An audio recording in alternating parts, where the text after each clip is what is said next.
It is a whole new night tonight, and let's take a look at the guys competing here in Heat Race 1. Troy Betts, world's tallest midget driver, starts on the pole of this one from Newark, Delaware in the B&G Garage 22. It is Tom Harris from Banbury, Oxford, UK, the 84K outside of him. Gunnar Setzer and Kyle Hawes make up row number 2. Corbin Ruschenberg and Billy V in row 3. Nick Drake buried in row 4 next to veteran Kevin Bayer. Darren Nida double buried, start 9th in this one. 9 cars, 8 laps, 100+ points on the line here for our winner. I totally expect, whoever can get the jump on this start is going to be really, really huge. So, Troy Betts can get out front. He'll have a good shot at this one, but Tom Harris from the outside, if he gets a good start, he's going to be really tough as well. He's shown some speed here in the arena. Let's find out what happens. First heat of the night, ready to go. Troy Betts, Tom Harris, passing points starting here with the drop of the initial green, and we're underway. Contact already, and how about this? Except that's gonna go back because there goes Tom Harris upside down. And our first flip of the night. Yeah. By the way, those keeping track at home, 13 flips on the Chili Bowl so far, including Saturday morning.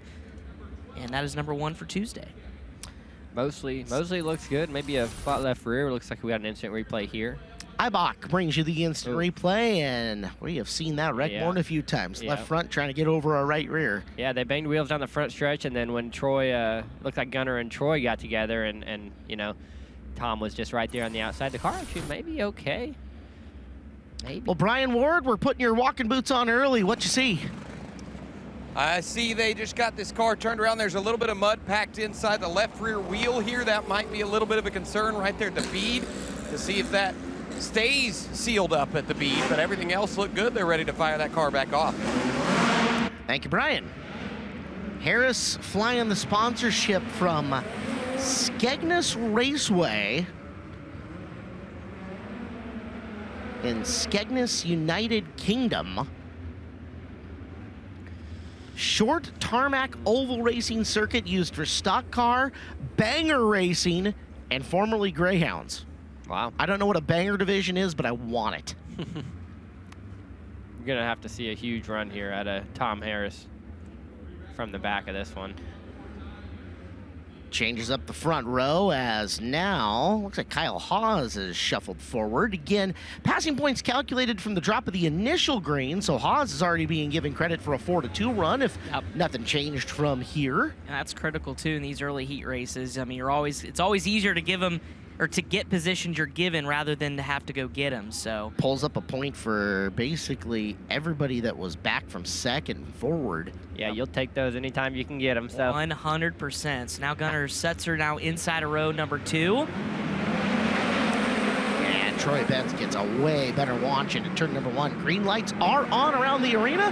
It'll be Betts and Setzer leading them into turn number 3. Setzer a little tight, gathers her back together, trying to break down low. We'll have to try it again. There's contact there deep in the field. Drake was battling Kevin Bayer. Darren Nida squeaked through from the tail. Another couple looks courtesy of Ibach. Oh, yeah. That.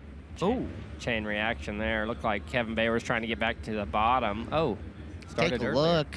I think it might have messed up Bayer's exhaust. I was about to say, it bent that all the way out outside the Nerf bar. I'd be curious to see. Hopefully it didn't cut Nick Drake's right rear tire.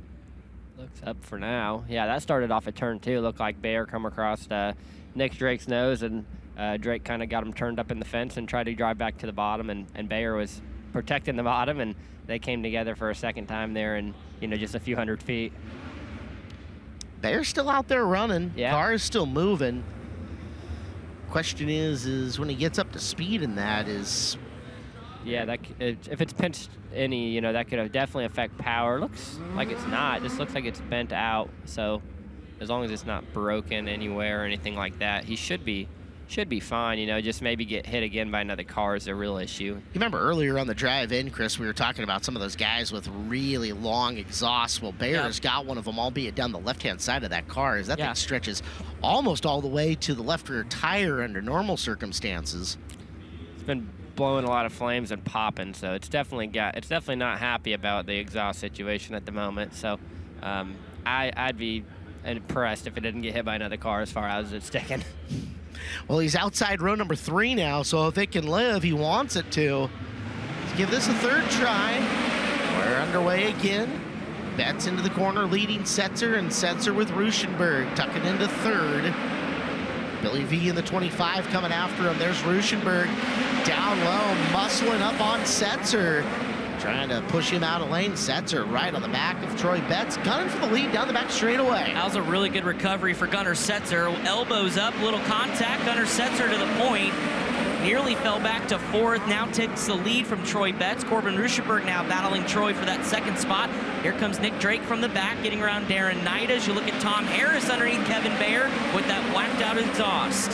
So Harris trying to climb from the back, as is Drake. Drake finding the middle of the racetrack and finding momentum coming up on the back of Harris as they will work for position number 5, 6, 7, and 8 in your screen right now as we are halfway through this heat race. There's something up there. Nick Drake's making it happen. A little bit of problems for Troy Betts, who just dropped a handful of positions, but Nick Drake's trying to get the 55 to roll the outside. He's working on Tom Harris here, and just ahead of them is Billy V.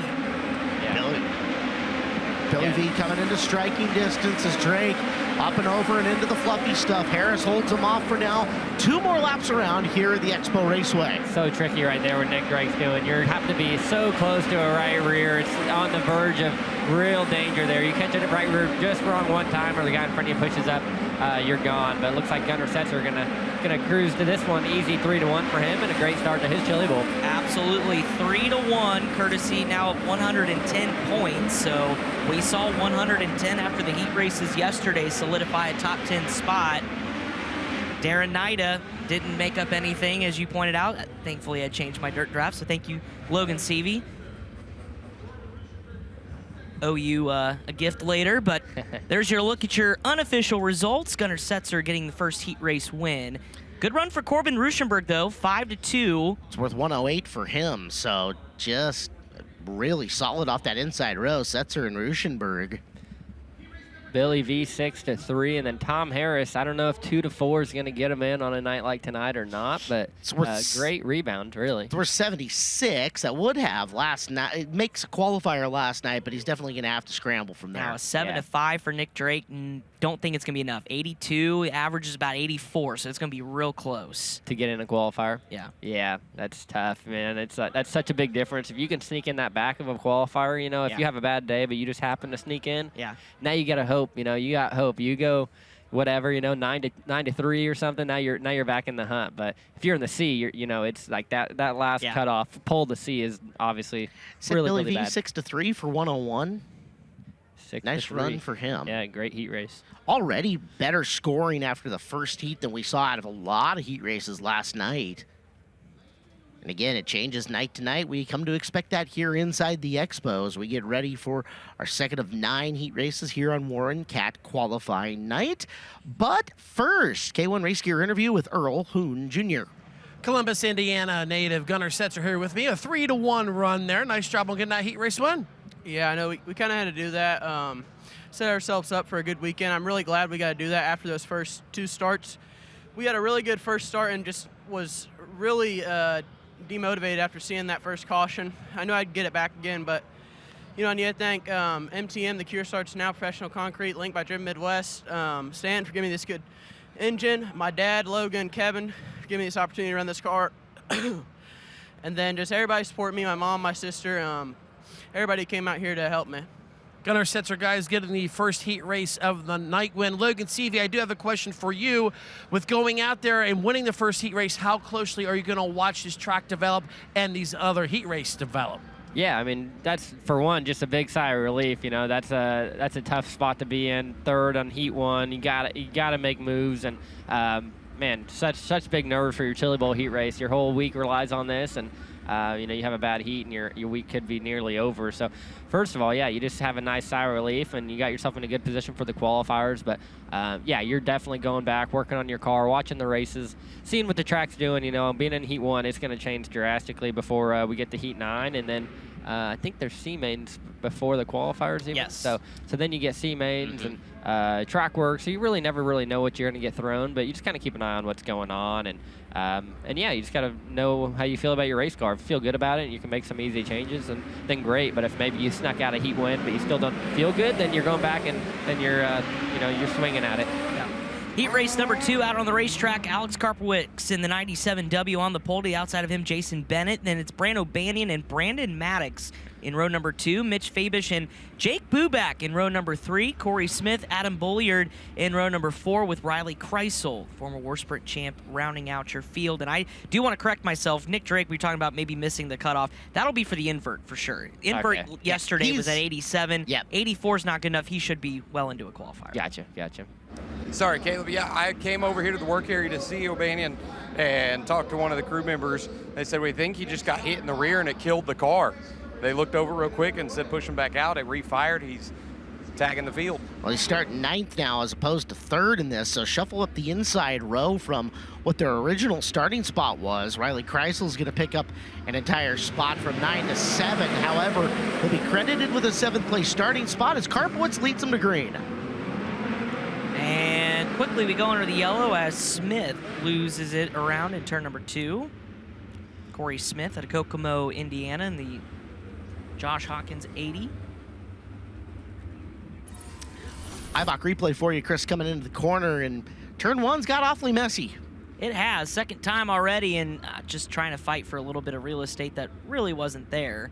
Is that a pirate flag flying off the Mitch You know, Fabish car? I was trying to look at it too. We saw it yesterday or on Sunday in Hot Laps, and I meant to go check it out, but I think that's the All Blacks flag. Is it? That's, oh. So yeah, that's the New Zealand rugby. Lot there of, we go. Yeah, so a lot of Kiwis right now really excited for the All Yeah, I'm Blacks. sure they're loving that shout out. So cool for him to fly that flag over there. We go over to I just came from New Zealand, race with Mitch. We go over there and fly the American flag, and the Aussies usually fly the Aussie flag. So it's kind of a cool little deal he's got going on, flying that All Blacks flag. So I'm sure, like I said, I'm sure everyone back in New Zealand's pretty excited to see that there. Mitch Fabish, a rookie from Te Awamutu, New Zealand. Say that 3 times fast. Te Awamutu, Mudu. It's a U on the end. Te Awamutu, New Zealand. Yeah, I think you're pretty close. I'm getting there. Try it again with Alex Karpowicz and Jason Bennett, your front row. And this time under the green flag as they jockey for position in 1 and 2. Much cleaner this time on the bottom, although Bennett got stuck. Shuffled back a couple spots on the outside. And how about Jake Buback? Already up to 3rd, looking for 2nd here on lap number 2. Jake Buback sneaking around the low side, scoring points, and Karpowicz close enough that he can do something with him. Karpowicz feeling his way around the outside. Caution lights on in the arena. One facing the wrong way, it's the Flora Bolliard. Bolliard is the guy who tipped over outside the arena. If you hadn't heard that story, our first flip of the week happened pushing off before he even loaded in. Not a stat you want to be a part of. It made for entertainment purposes. A great story if you haven't seen it. Matt Dillner did a story on FloRacing. But yeah, pushed off outside during load in on Saturday. Unfortunately, the way something happened, I forget the explanation, throttle stuck. Ooh. And he tried to shut it off, hit some ice, went tumbling into a snowbank because they got snow here in Tulsa. So could have been a lot worse. There were some transformers out there around the parking lot, but A-OK and out here racing. So guys, as we go back to green flag here, one of the things that we can confirm is it was Buback who ran into O'Banion on the pace lap. So there might be something. Keep an eye on the front of Jake's car. He was the one who ended up hitting O'Banion. Front bumper is bananaed pretty good. Saw that the last time by. Good heads up on that, but obviously not going to affect him right now. Caution flag is out for Adam Bolliard again, and it's just not been the chili bowl for Adam. The Bob East cars are having a very rough bowl so far. Yesterday with Baylog bending a rod before he could get a competitive lap in the heat race. Yeah, this has been yuck. But we've got 2 and 6 to go, so slowly making progress. Yep, it's been good so far for Alex Karpowicz. Boy, he looks pretty comfortable in that car right now, and obviously we know how good Keith's cars are in this building, but still, it takes the driver to get comfortable, and for Alex not being used to midget racing, it's been pretty impressive just to see how comfortable Logan he looks behind the wheel. Looks like he's been doing this for a while. Yeah, for sure. No, he looks pretty solid out there leading this heat race. He said he felt good in hot laps, so yeah, he's doing a great job, and he's a big block guy, right? Yep. Yeah, so I think for the most part, everybody that comes from big blocks seems to come over here and do a good job. You got Tim McCready, Larry White obviously lit this place on fire. Larry Wright lit this place on fire, but looks like we're gonna go back green. 6 laps still to go in heat race number 2, but the door was left open for Karpowitz, and here goes Brandon Maddox to the point. So Karpowitz now going 1-2, needing to try to get back up front as Bubak tries to hang on for third over Mitch Fabish. Karpowitz trying to get her figured out as he comes to the corner, but losing touch with Maddox out in front of this field. Maddox, Karpowitz, Bubak, Fabish with Karpowitz running back into him. Contact between the two, they both drive away. Just a little shot in the short saying, hello, I'm still here. Karpowitz now around the outside, and things go bad to worse. Maddox loops it around, was about a half spin, and Karpowitz just finished him off. Oh no, and now with 4 laps to go, both cars will have to restart at the tail of the field, and that is not what you want, a possible 1-8 if you're Alex Karpowitz. Let's look at the IBOC replay. It's Maddox up in front. Starts to spin, and yeah, not much you could do there when your car's already set in the corner. Yeah, that's bad situation for both of them. Maddox had a 4-1 run going, and just slipped up there getting in, and he actually got a little tight early and turned left, and then he lost the car to the right. So couldn't hang on to it, and yeah, Karpowitz was already just committed into the cushion, and not much he could do. Gives Bubak the lead from 6th. Yeah, huge run there. Fabish now from 5th to 2nd. So Kreisel officially started 7th with everything that happened on the inside row, and he was up to 3rd. So another spot for Riley would be an excellent scoring run, 7-2. Still some time, 4 to go for Jake Bubak now at the point. As Fabish sits in 2nd, back under the green flag. And first car trying to circle the wagons is Riley Kreisel. Remember, originally started at the tail of this field. Had a good run through the corner. He's gonna poke the nose down low on Fabish. Fabish up and over the berm. Kreisel could not take advantage. So we're coming into 2 laps left. Jake Bubak stretching, but the battle on the track is for 2nd with 2 to go. 7-3 for Riley Kreisel, trying to get 1 more on Fabish as they come around. It'll be the white flag for Jake Bubak, but we're all eyes on this battle here for 3rd. Fabish trying to hang on. Feels a little love tap from Riley Kreisel. Caution waves, and it's Karpowitz again, this time sitting atop turn number 4. It's a whole nother lap for Kreisel to roll around, continue to pack the top and try to push the middle. As let's get a look, Karpowitz. Oh, ouch. Maddox coming across the nose and parking him up by the wall.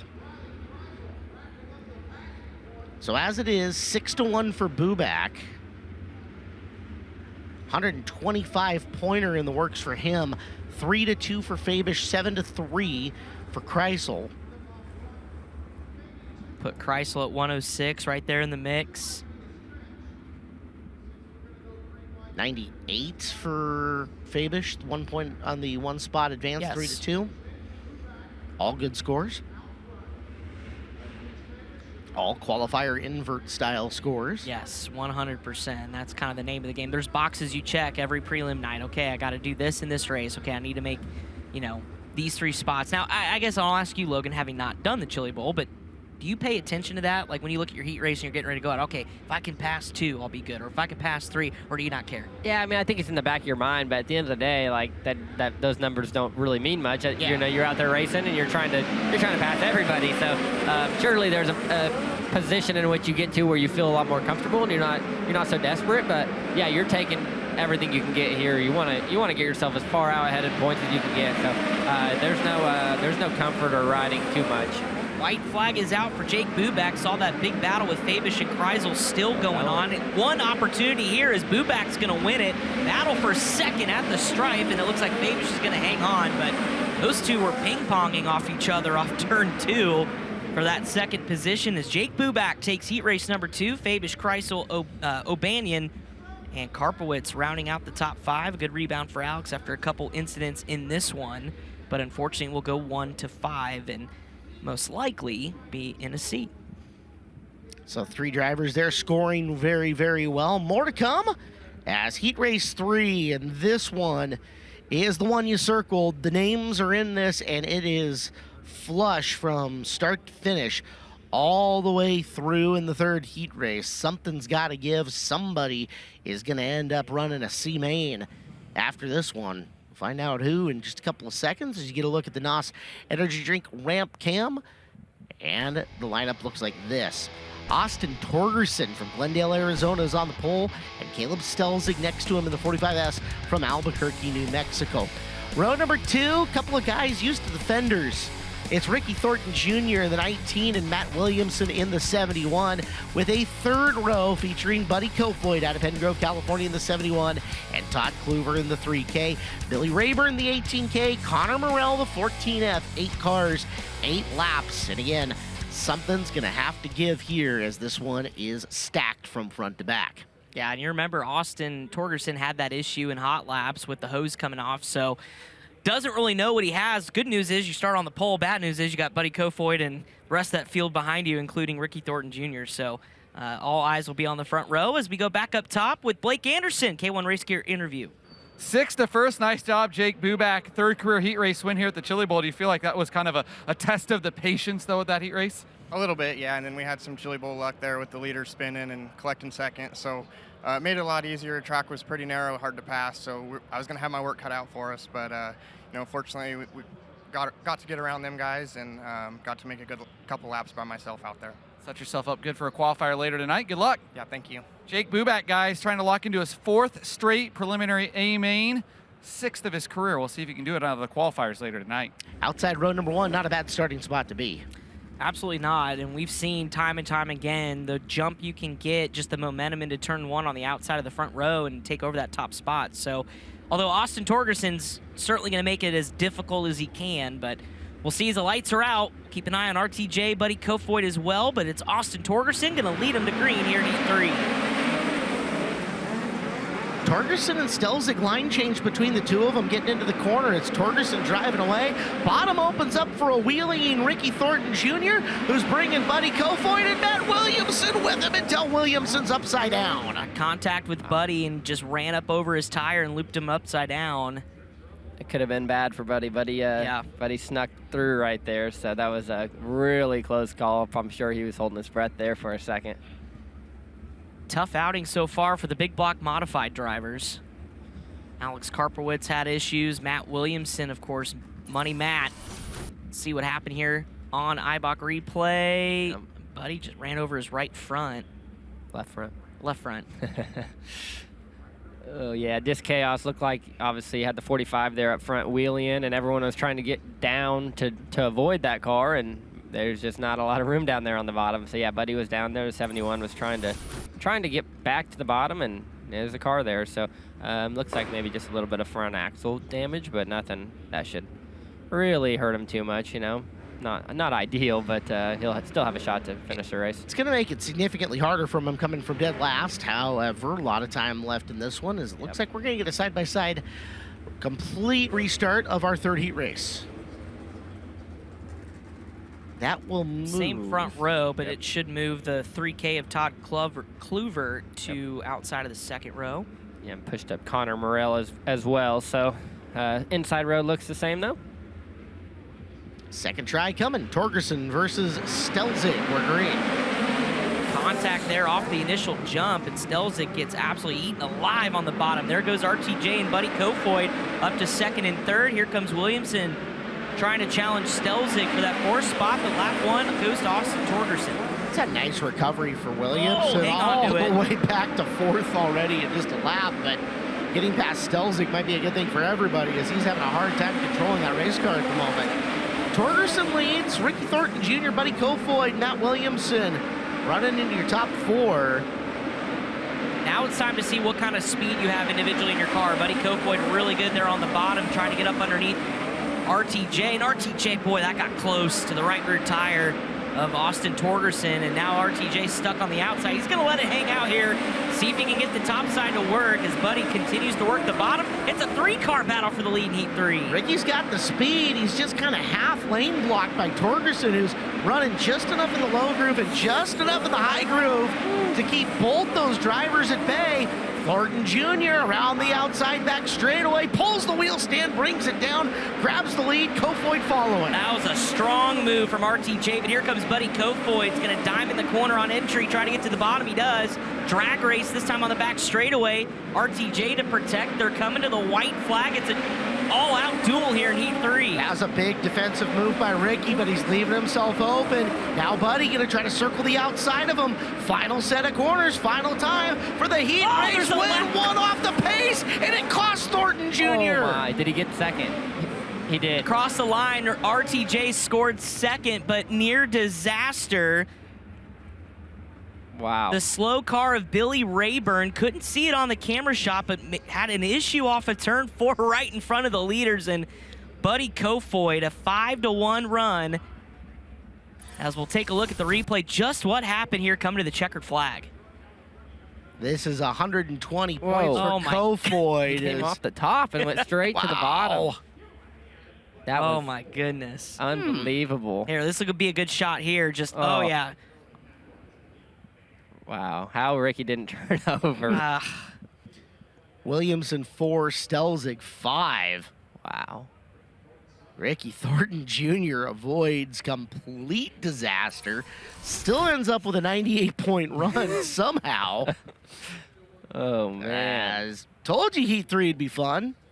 That was good patience there by Kofoid. He was boxed in, clearly the fastest car, and took his time. That's a clearly veteran driver, just knowing that it'll come to him, and it did, and man, it came to him at the last second. Yeah, it took until the final corner of the final lap. Yeah, he even had to lift a little bit, and he got tied on the cushion there, trying to avoid the car, and that guy was getting to the bottom, trying to get out of the way, and man, that was just unfortunate that you had the leaders side by side right there. So, man, what a finish it would have been. You know? Yeah. But yeah, I mean that's the Chili Bowl. On a racetrack that's got some character at the moment, for sure. Like, Does. you're looking at it out there, this is not an easy track to run at the moment. It's not super, super wide, and definitely is taking every ounce of skill that you have got. As let's go up top, K1 Race Gear interview with Earl Hoon. Buddy Kofoid here with me, guys. Dude, that was a wild final 2 turns. You even said that got scary out there. Walk me through it.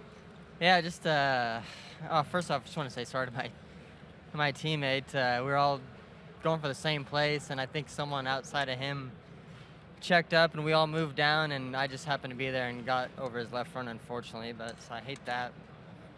But no, I just figured I needed to get a row or two, or get I think 4th and 2nd at least, put them away and just roll the bottom, and then was I think better than Ricky. Just he got the top going when we got to the leader, and I was like, man, I didn't want to move up just because I was so close to getting him, and then I think we both got Torgerson, and then he kind of moved back to the bottom, which I would have done, and then I never really ran the top until like the last couple laps, and just tried to send it, and kind of got a good run, and then saw that lap car come in the checkered, and kind of got me scared for a minute. But no, good points for sure. Just want to thank Bo and Keith and Pete and everyone at KKM for giving me a really fast Mo 1 Toyota. Guys, how about that? Buddy Kofoid, a 5-1 run, and let's go, boys. Heat races are heating up.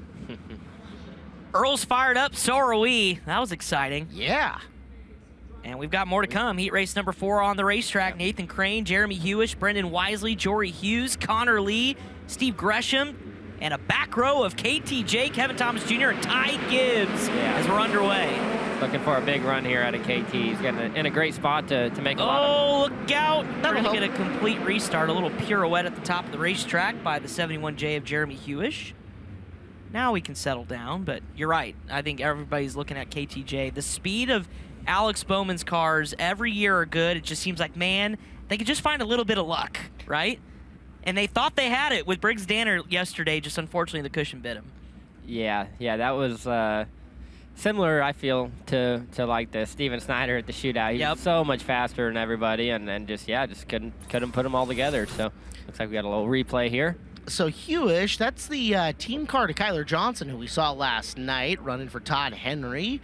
Bikes are up, settles are down. It's big smoke off the inside of row number 1 of Brandon Wisely getting this thing started. That was everything but a disaster right there. Biked on entry, landed, did a 360, biked again, in the throttle. You worry a little bit about your shock compression and rebound when you put her down that hard, but other than that, that could have been way, way worse. Yeah, just to have all the tires still inflated is a win after that one. So, yeah, he's probably not happy, obviously, coming off the front row and crashing in turn 1, but probably just glad that he's able to refire and still have a chance at, making up some ground. So Jory Hughes now gets the front row, slide them all ahead. Hughes, Gresham, and Gibbs will be 2, 4, and 6. They all get a bonus starting spot from where they originally were. From the inside, once again, Nathan Crane brings us to green. Same smoke showing from the Wisely car on acceleration. And he's stacked up there on the bottom. KTJ was trying to get going there on the bottom. You see him right behind the 39, or 32 of Connor Lee. His lap number 1 goes to Nathan Crane. Wisely's still smoking, but hanging on to P2 over Hughes. Lee is there, and here comes Kevin Thomas Jr. Ty Gibbs starting to work that upper middle lane. And there goes Kevin Thomas Jr. as well, trying to get around some slower traffic. KT's just being a technician here. He knows, okay, I can get about a car a lap and have a really solid scoring run waiting in front of him for Lee to push up the racetrack. Down low goes Kevin Thomas Jr. Shows him a nose, can't make the pass in that corner, but has a nice run on him going into 3 as they both chase Wisely around. Halfway home, 4 in, 4 to go. Still trying to work on Connor Lee. Lee's doing a nice job running his own race, but keeping that car really smooth on the bottom, gets a good launch, and now Kevin's trying to think, where do I need to go? Outside or inside, goes back to the bottom as Connor Lee jumps the cushion there. Yeah, this is the point here. KT's got to get a little bit impatient. He's just got to go. He's got to get a race car, and he's just boxed in. He can't go nowhere. Connor Lee's stuck on the outside trying to get around Wisely. It's just not working for either of them. He's going to have to get aggressive here. There he goes. Yeah, Connor Lee almost made a big boo-boo. He was like a half-second away from jumping a right rear on Wisely. Kevin Thomas Jr. goes BOGO. Buy one, get one in the corner. He'll move his way up into second. This one, though, all belonging to Nathan Crane in the 41J. Heck of a run for him as he will take the victory off the pole. 7-2 from Kevin Thomas Jr., 8-5 from Gibbs. So 7-2 is 118. And as of right now, that is the 3rd highest score for KTJ. Crane's 100 points. We'll see him in a qualifier as well. And let's kick things up top. K1 Race Gear interview and Blake Anderson. Nathan Crane, Chili Bowl rookie, not a bad way to kick off your Chili Bowl debut, right? Oh, no, I'm having a blast. This is my first time here and 6th time in the midget. I can't thank Parker Jones Racing enough. All the people on the car. Michael Soley. Sorry, I'm out of breath. Michael Soley. Brian from Super Shocks. Tony and Carla from Tom's Machine Shop. And RC Custom Designs for this really kick-butt vinyl work. My hero, Maddie V. I gotta thank my family, my wife, Lauren, my mom and dad, brothers, Derek, Kyle, and Caleb, Ashley, my brothers, he's expecting a baby girl, and so are we, and we already got a baby boy, and I'm just thrilled to be here, and I can't thank all the fans enough, because without the fans, we wouldn't be here, and without the people, we wouldn't have sponsors, and nobody would be watching us going around in circles if there wasn't the fans or the sponsors or anything, so I can't thank everybody enough, and I can't thank all the people who put this event on. I wish I knew all the names, but I'm new to dirt racing relatively, so I just wish I had more thanks for you guys, but I can't thank everybody enough, and shout out to everybody at home who's watching. Go Wisconsin, go. I know Packers lost, but that's all right, we'll give them next year. Nathan Crane, a heat race winner. Guys, a couple things to report real quick. Ty Gibbs, driver coach Justin Grant, getting him going good.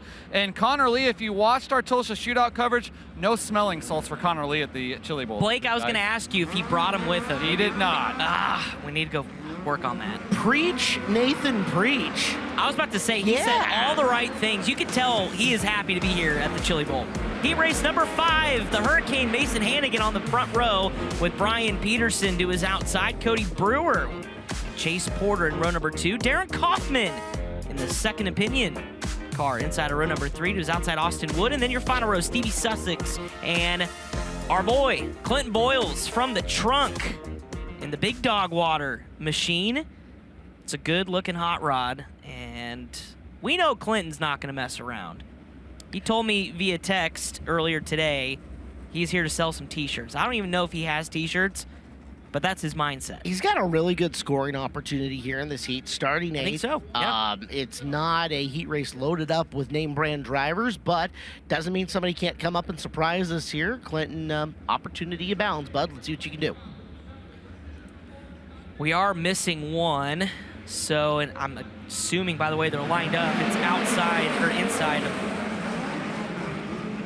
I see Sussex. We'll see when they cross the start-finish line, but we're underway in heat race number 5 as quickly cars trying to migrate to the top. Clint Boyles with a huge mistake there.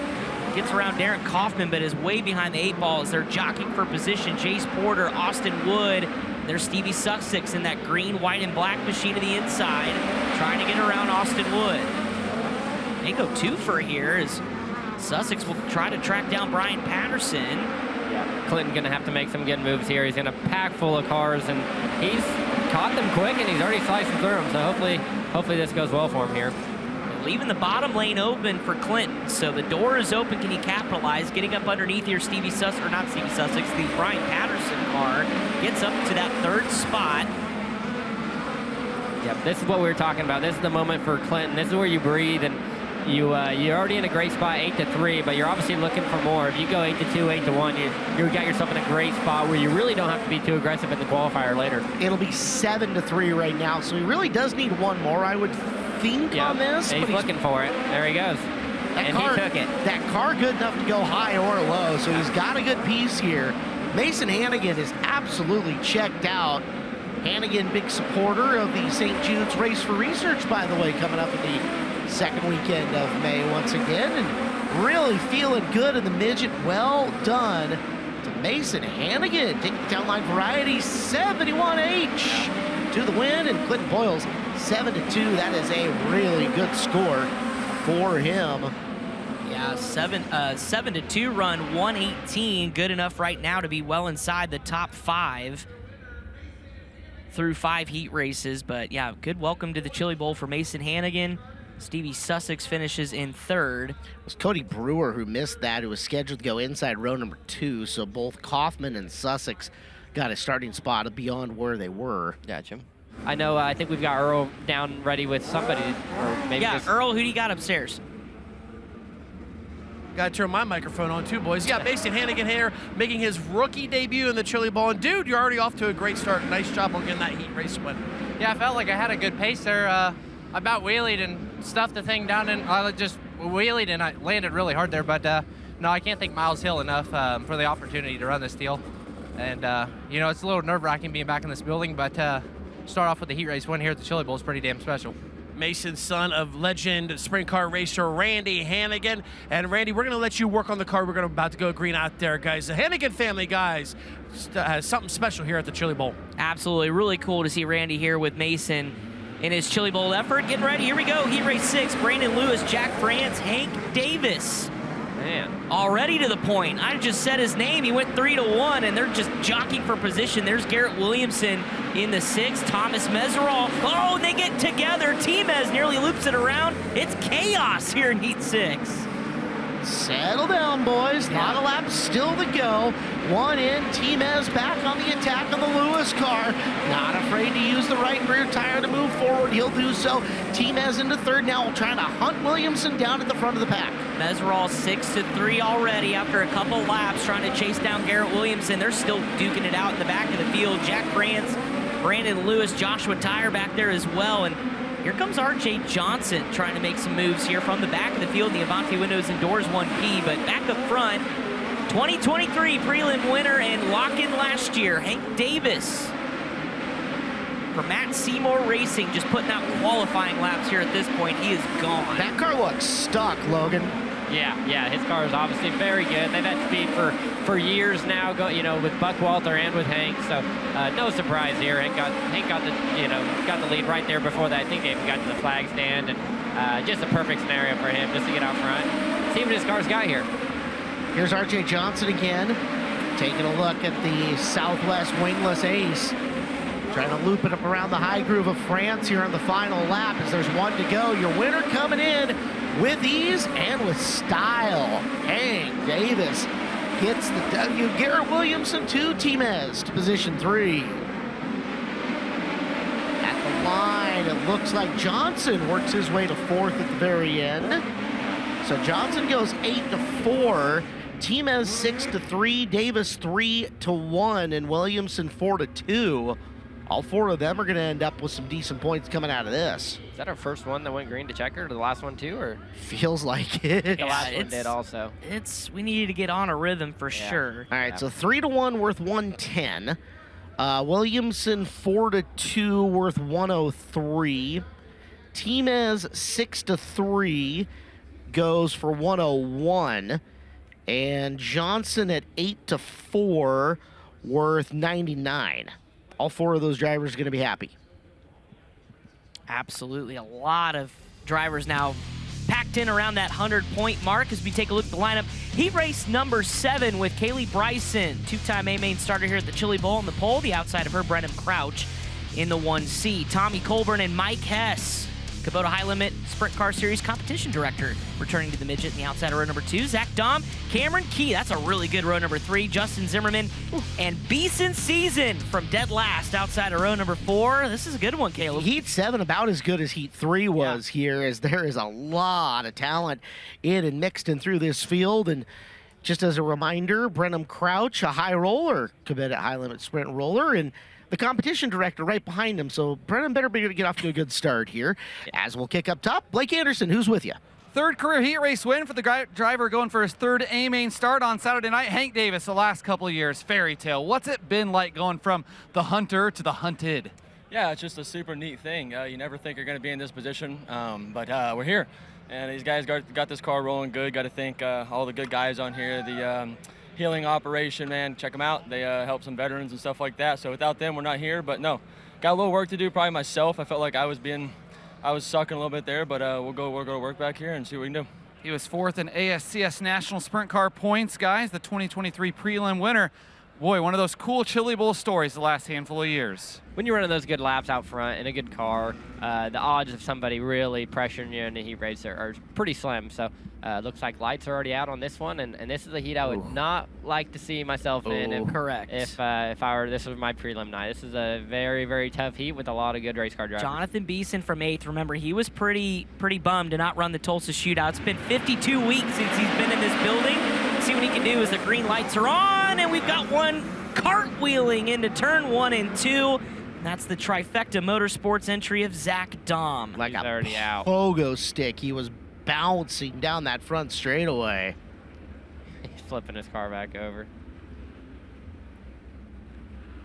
Providing an extra helping hand, but I know he is frustrated. Like the car in front of him didn't get going as good as he did, and it looked like maybe he climbed over the left rear, but little. Looks like we're going to get a replay here quickly.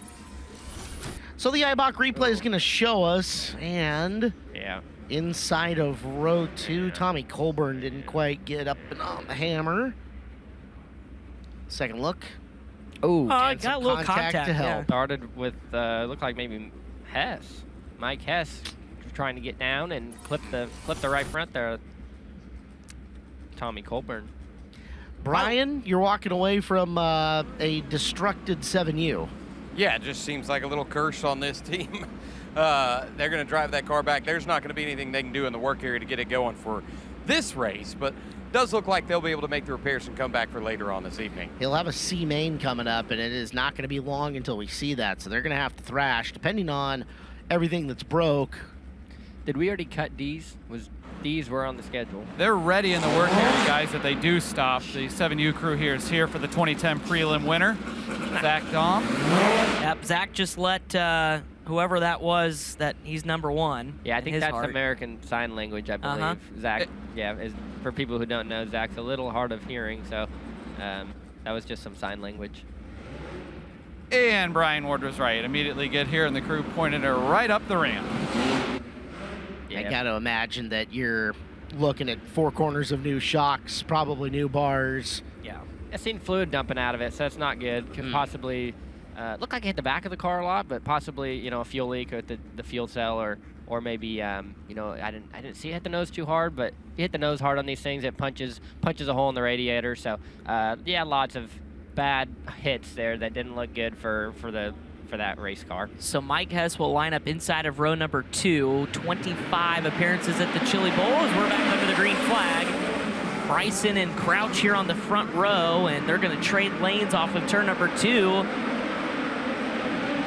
Kaylee had the advantage coming through the corner. She'll keep it. Crouch 2, Hess 3rd, and then you've got a 3-car battle with Zimmerman, amongst others, going after it. That was the 2WI of Colburn washing away wide and give everybody some room to race. Jonathan Beeson slicing and dicing his way through as the caution flag waves for Colburn. And there's the whammy on the 2WI. Colburn. That is a Bowden Motorsports entry, a DRC midget with a Ford motor underneath it. Fans of the blue brand, rejoice, you're still in the midget game.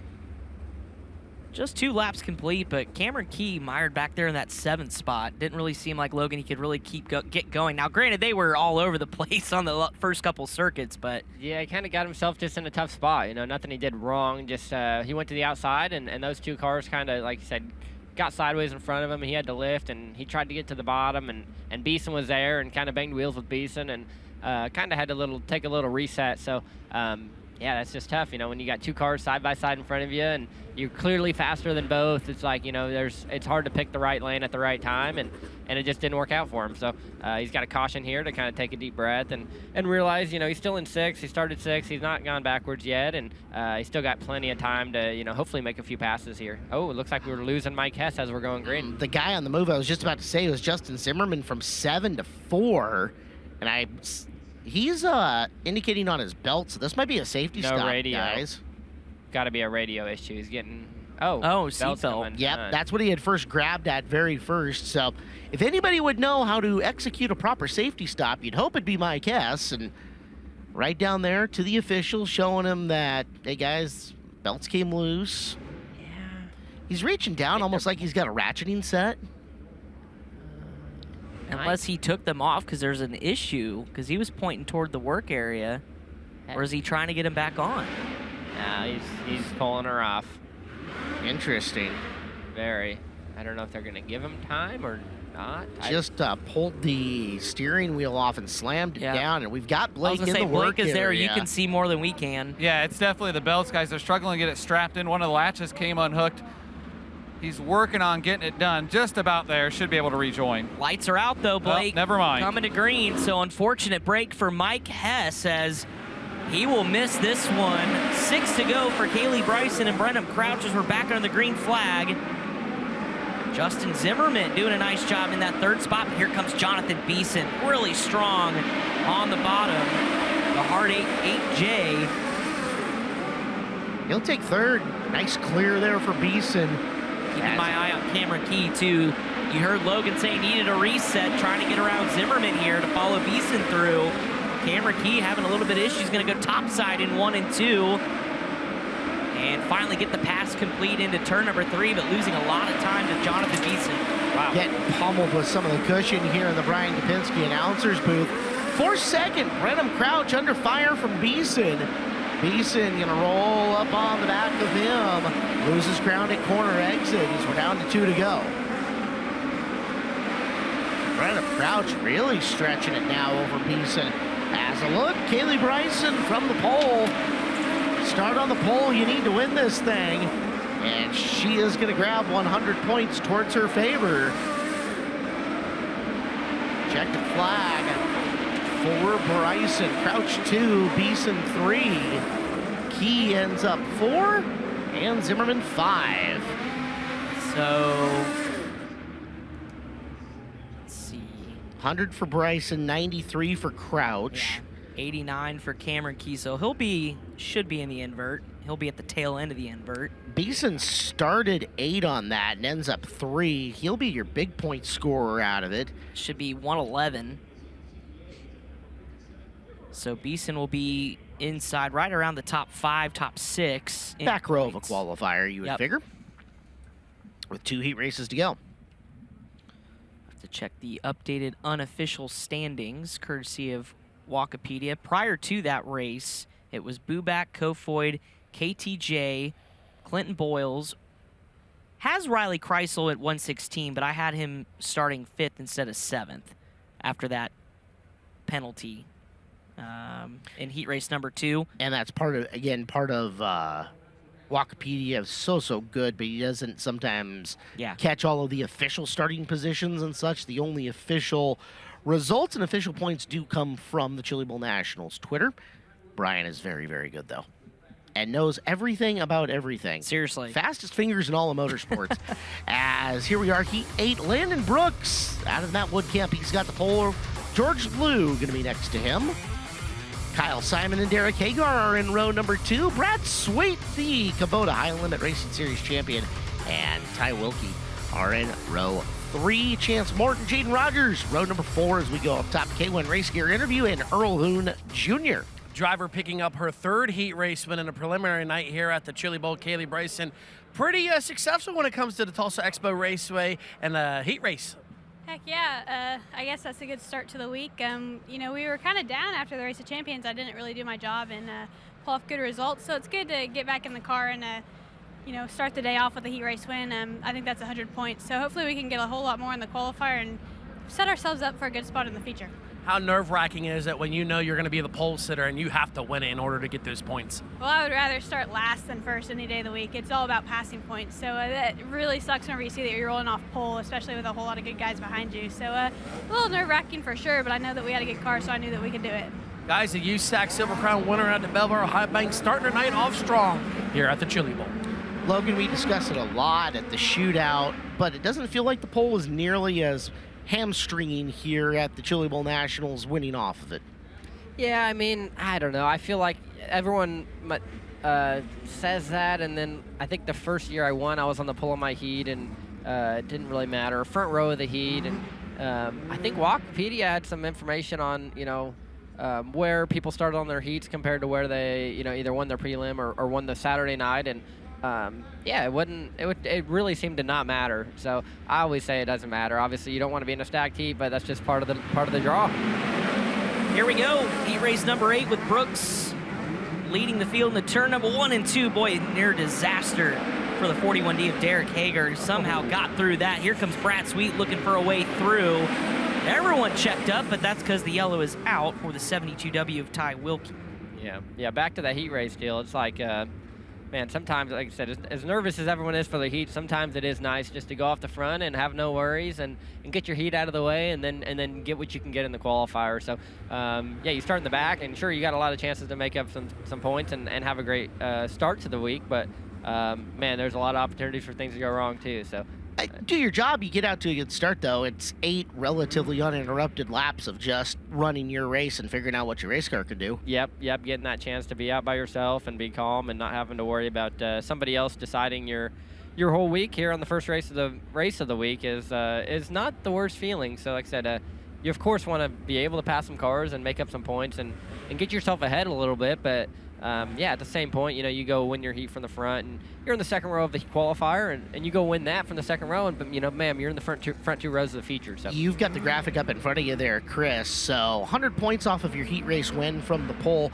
What's your typical cutoff to make your top 16 from there? How many points do they need to add to that? So the average cutoff 179.8. So you win 100, you're looking at. Fourth or better in the qualifier. Yeah, 4th or better in the qualifier-ish. So, which eminently doable for a lot of race car drivers. So, yeah, I think you know that just makes winning the qualifier a lot more important if you don't get those heat race points. But yeah, I don't think it's a deal breaker by any means. You just really got to go win that qualifier if you do end up on the pole of the heat. Looks like we got Landon Brooks here.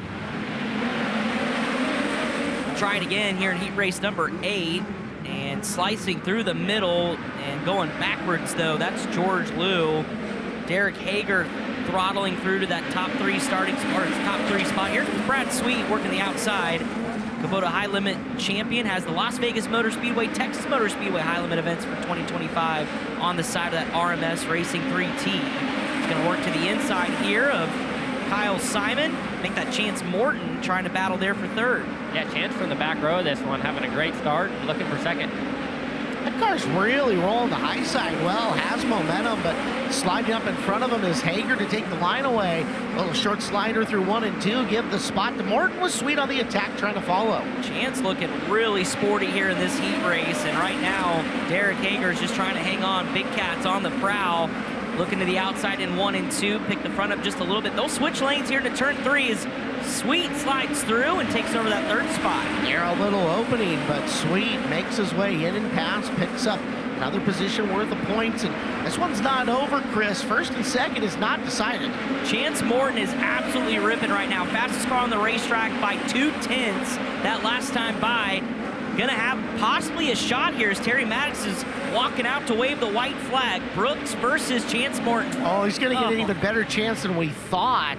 As for the second time, the 72W of Wilkie slowing up in the corner, so let's put them bumper to bumper here on the restart and give them 2 laps to decide it. Brooks, Morton, and Sweet coming down to the nitty-gritty on a green-white checkered restart when we get back to her.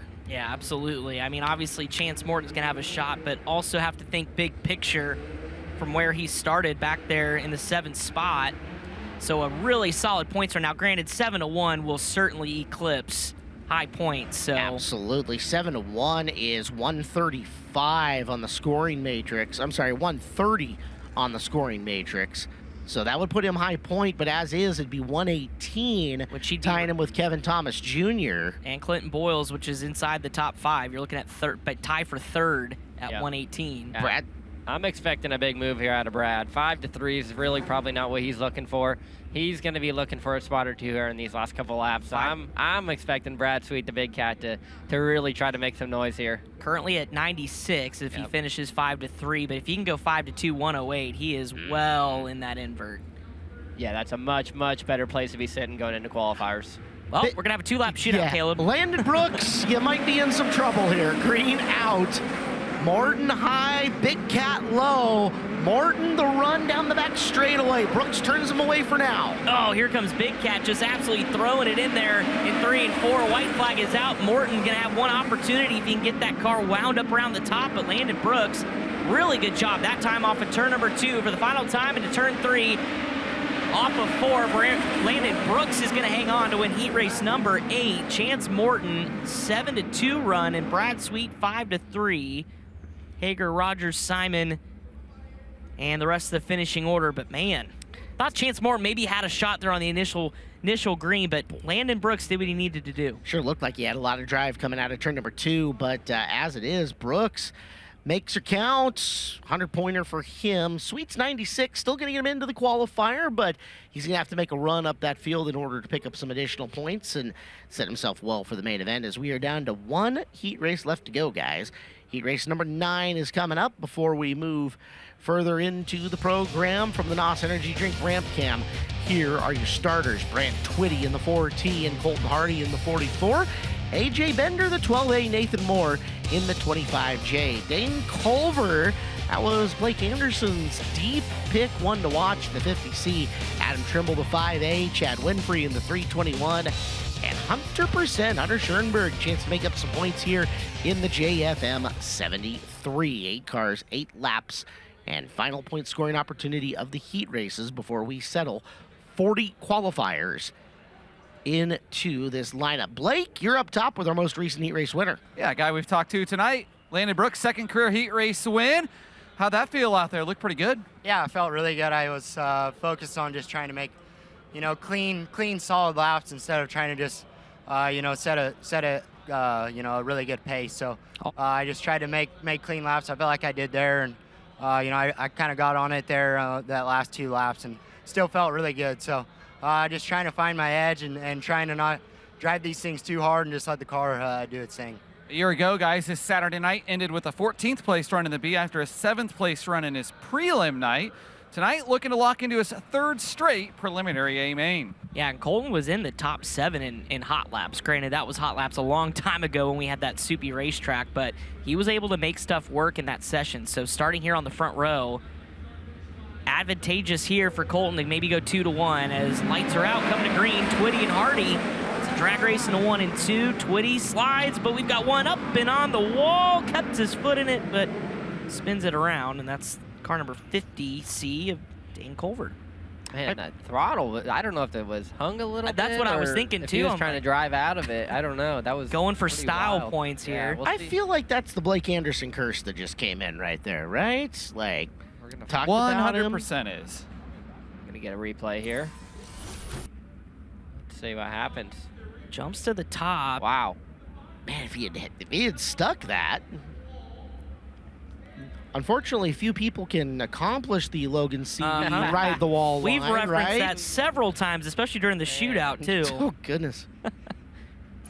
I don't know if you could replicate that if you tried, you think? I mean, it would have to be. It would have to be at that one track. Yeah. Blanco is probably the only place in the world that you can make that happen. And even the last time I went, they had taken a little bit of banking out of the top, and I don't think it's even possible anymore. So, yeah, it was a perfect scenario and the perfect racetrack for it. And when you were watching the last few laps of the non-wing Outlaw Tulsa shootout, Logan, yeah, did you go, oh, Kyle's doing my thing? Yeah.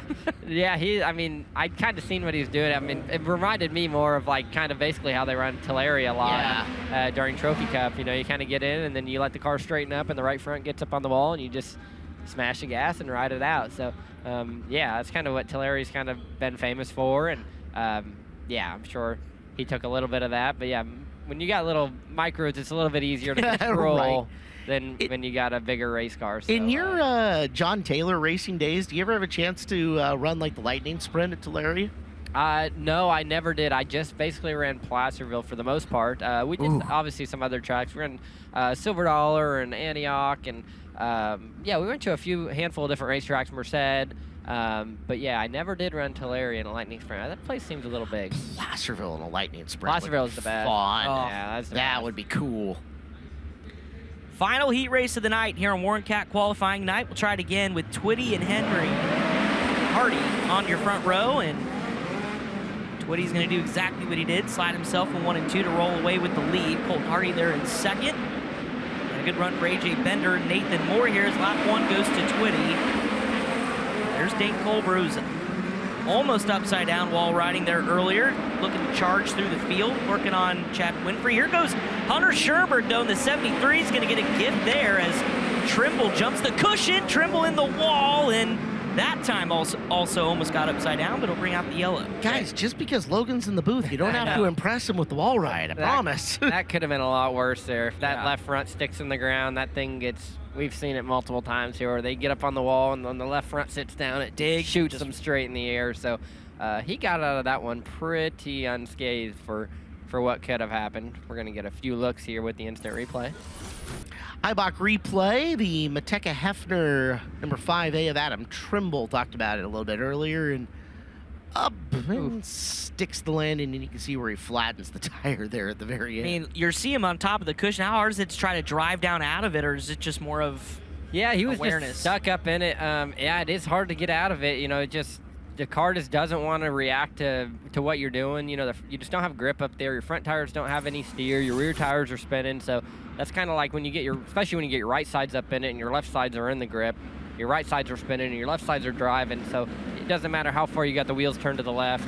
The rear tires are overdriving it. Yeah. So, I mean, you're trying, obviously, to stay in the throttle, to not lose as many spots as you can, but you've also got to get back on the racetrack as quick as you can, too. So, yeah, I mean, that's a lot of things could have gone wrong. You know, he hangs the left right away and probably hits a car right there that's into him. So, I think I'm sending it down to Earl, maybe? No, this Blake, just want to let you guys know, Adam Trimble, first appearance at the Chili Bowl since 2007, was second in Rocky Mountain Midget points this year. Wow, 2007.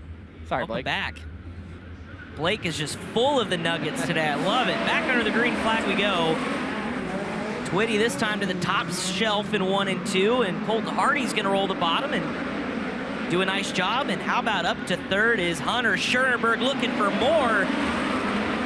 Hunter's been in enough of these things that he knows point scoring opportunities when they show up, although he's getting quite the challenge from AJ Bender trying to drive back inside of him. Pulls it to the lower groove. He'll come after Hardy now. He just got caught in the slick there. Hunter Schoenberg lost a ton of time to those top two. If he can maybe try to find the top that worked for him when he started marching from the back of the field. There he goes. It's still an 8-3 run, which is really nice for him. But yeah, one more spot would be big time as he closes up the gap on the back of Hardy. Hardy up and over. Culver almost lost it, gathered it back together. So we're down to 2 to go. This one out in front. You're watching second and third. Colton Hardy in the 44. Hunter Schoenberg the 73. Hunter's starting to roll him back in here the last 2 laps. And white flag going to have one opportunity. This time going to dive to the bottom in 1 and 2.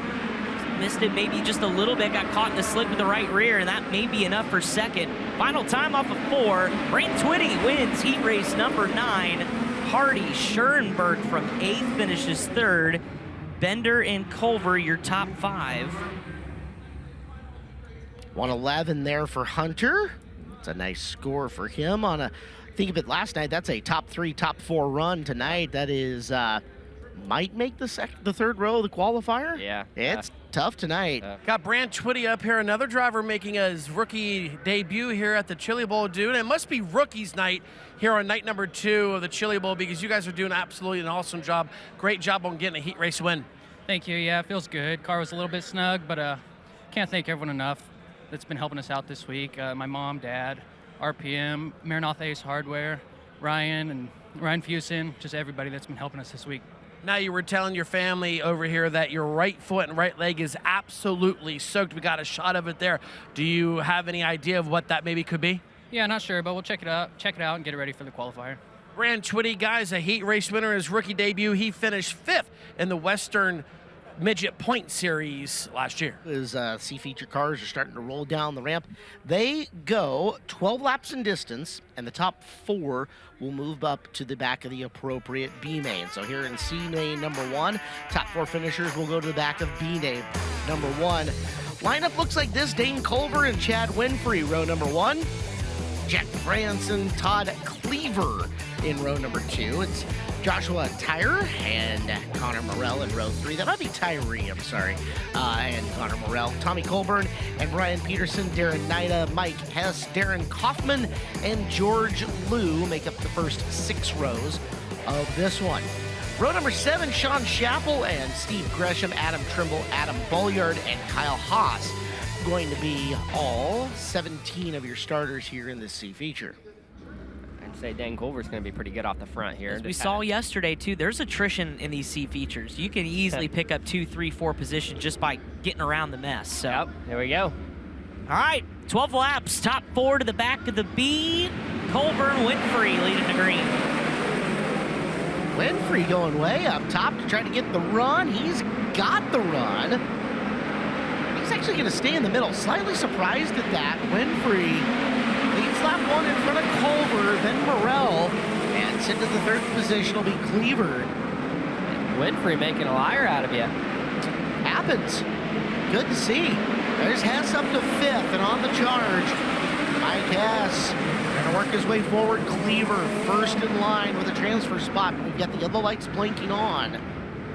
And around the 27 of Gresham at the back of the field.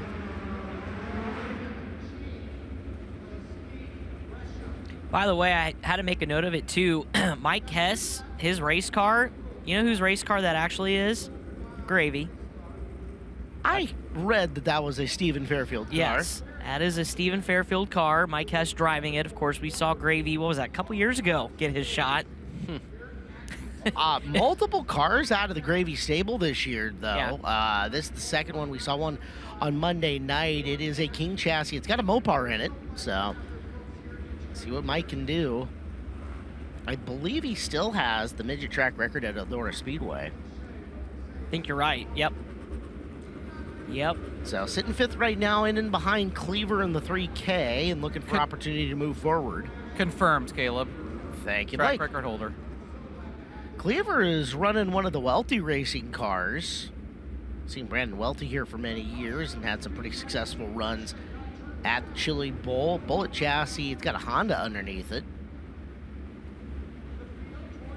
Really good opening couple circuits for Connor Morell, though. One of the drivers you guys wanted to watch from outside of row number 3. He's jumped up to 3rd here early.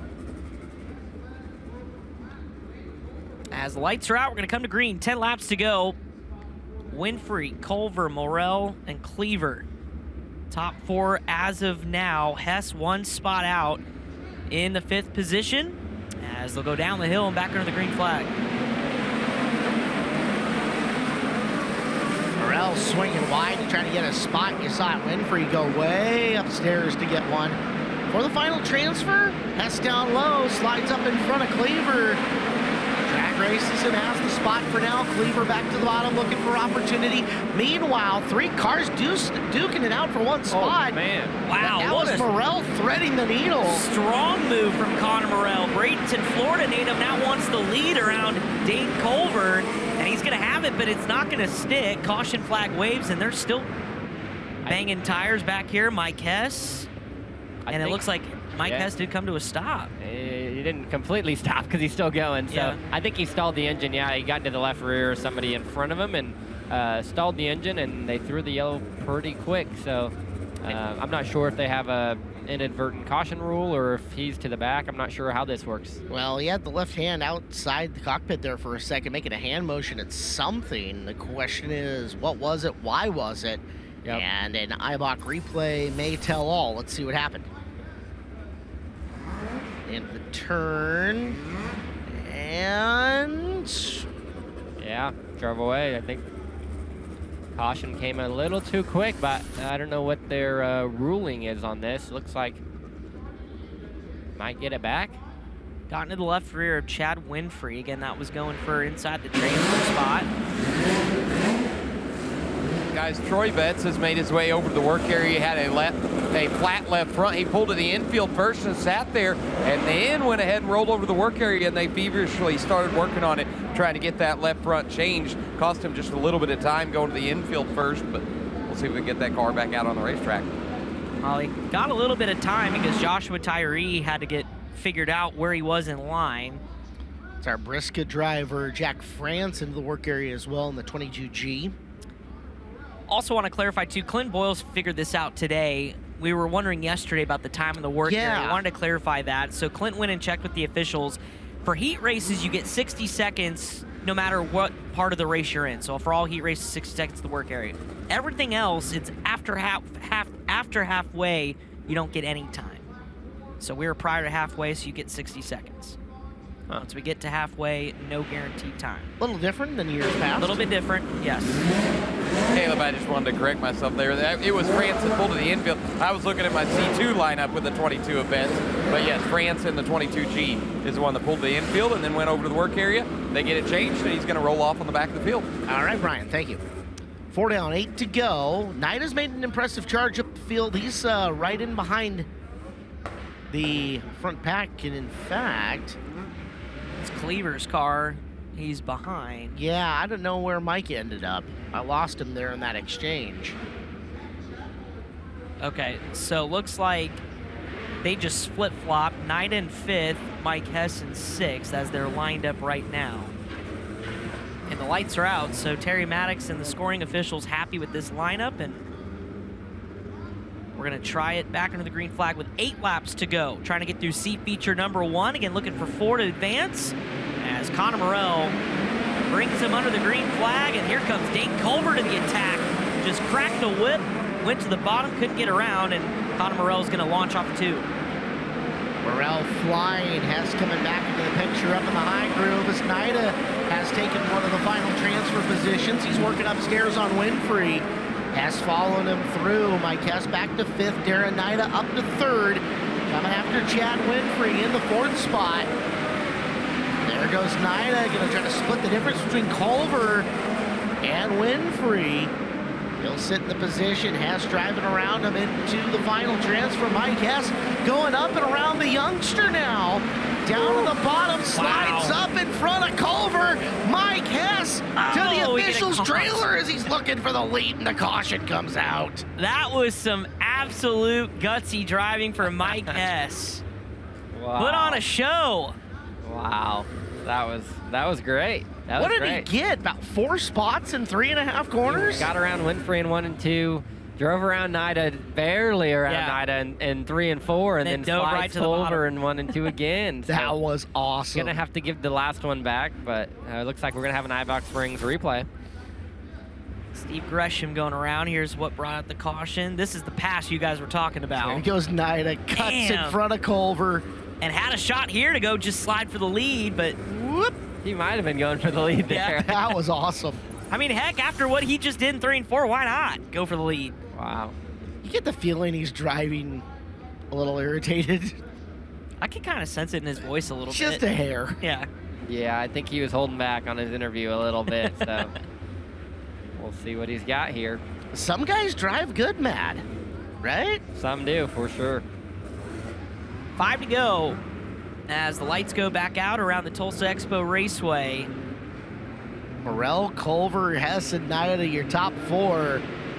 And this fun could continue. Mike going to the top. Morrell hiccups a little bit in the outer groove. Yellow lights on. Brake check. Brake check. 2 stuck together side by side, actually. Darren Kaufman and looks like Hawley. It's 20X of Kyle Haas. Yeah.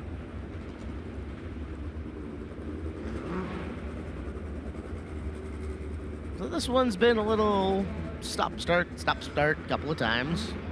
It's a C-main. 5 to go.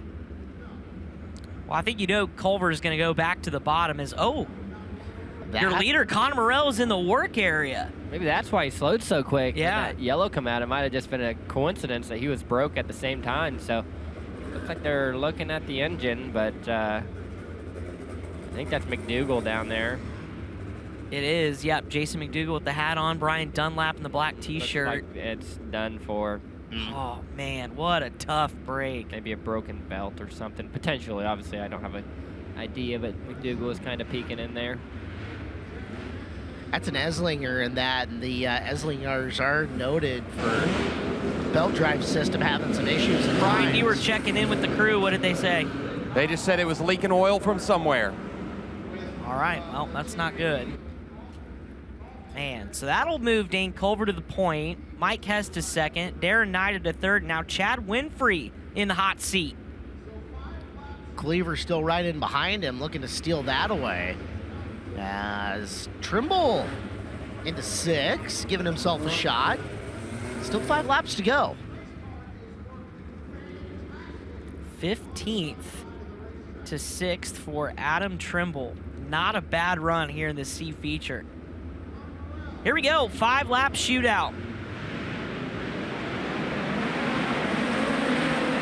Hess cracks the whip, jumps to the top in 1 and 2. Is going to look to have the absolute launch of a lifetime, and he does. Drag race into turns 3 and 4.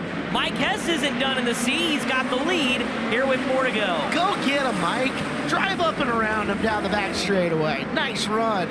As he'll work his way into 3. Now we're battling for the transfer. That's Cleaver in the flame car down below. Winfrey's got off the bottom to the middle. Trimble hunting around for both of them with 3 laps left. Yeah, Trimble came from, looks like row 6 or 7, maybe even further back. 15th. A great run for him. Yeah, row 8. Unbelievable. May run out of time, but he's going to give it all he can. Oh, he's got it. Up to 4th. Split the difference between the 2, 2 for 1. And now if he can hold it, a shot to move forward and into the B. 1 to go here in an eventful C feature. There is your winner. Mike Hess gets the job done. Nida to 2nd. 3rd, Culver. 4th, Trimble here in the C feature. Or the first of 2 C features as is. 15 to 4. What a run. Both, really all top 3 cars coming from deep, except for Dane Culver. 3 of the 4 absolutely putting on a show. Mike Hess, vintage Badger Midget champion Mike Hess right there. Go ahead, Earl. All right, guys, got Mike Hess here with me, and man, outside road number 5, driving your butt off, able to get the win, but you came up immediately and told your crew you were out of fuel. Yeah, I was missing there at the end a little bit, starting and sputtering, but it didn't really slow me down. It probably just made me a little better, a little smoother, so I didn't mess up. But The car's really good. Had a lot of motivation for being a dumbass earlier and not doing the right thing and latching my belts right. So we made one and see what we can pass in this B. Staying alive, go get them. I mean, that's what we're here for. We're not a quitter yet. Mike Hess, guys, staying alive here on night number 2, the Chili Bowl. Not a quitter yet. Yeah. Threw that in there at the very end. That's fantastic.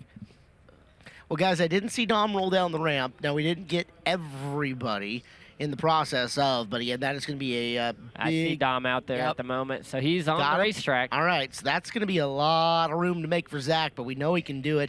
Here are your competitors for the second C main: Chase Porter and Caleb Stelzig on the front row of this one. Alex Karpowitz and Corey Smith, Kevin Bayer and Jory Hughes, Kyle Simon and Troy Betts, Brandon Maddox, Nathan Moore, Jeremy Hewish and Billy Rayburn make up the first 12 starting spots. Positions 13 through the back: Brandon Lewis, Ty Wilkie, Zach Dahm, Jason Bennett, and Cody Brewer. 17 cars again, 12 laps to sort it out, depending on how many of them do truly make the call.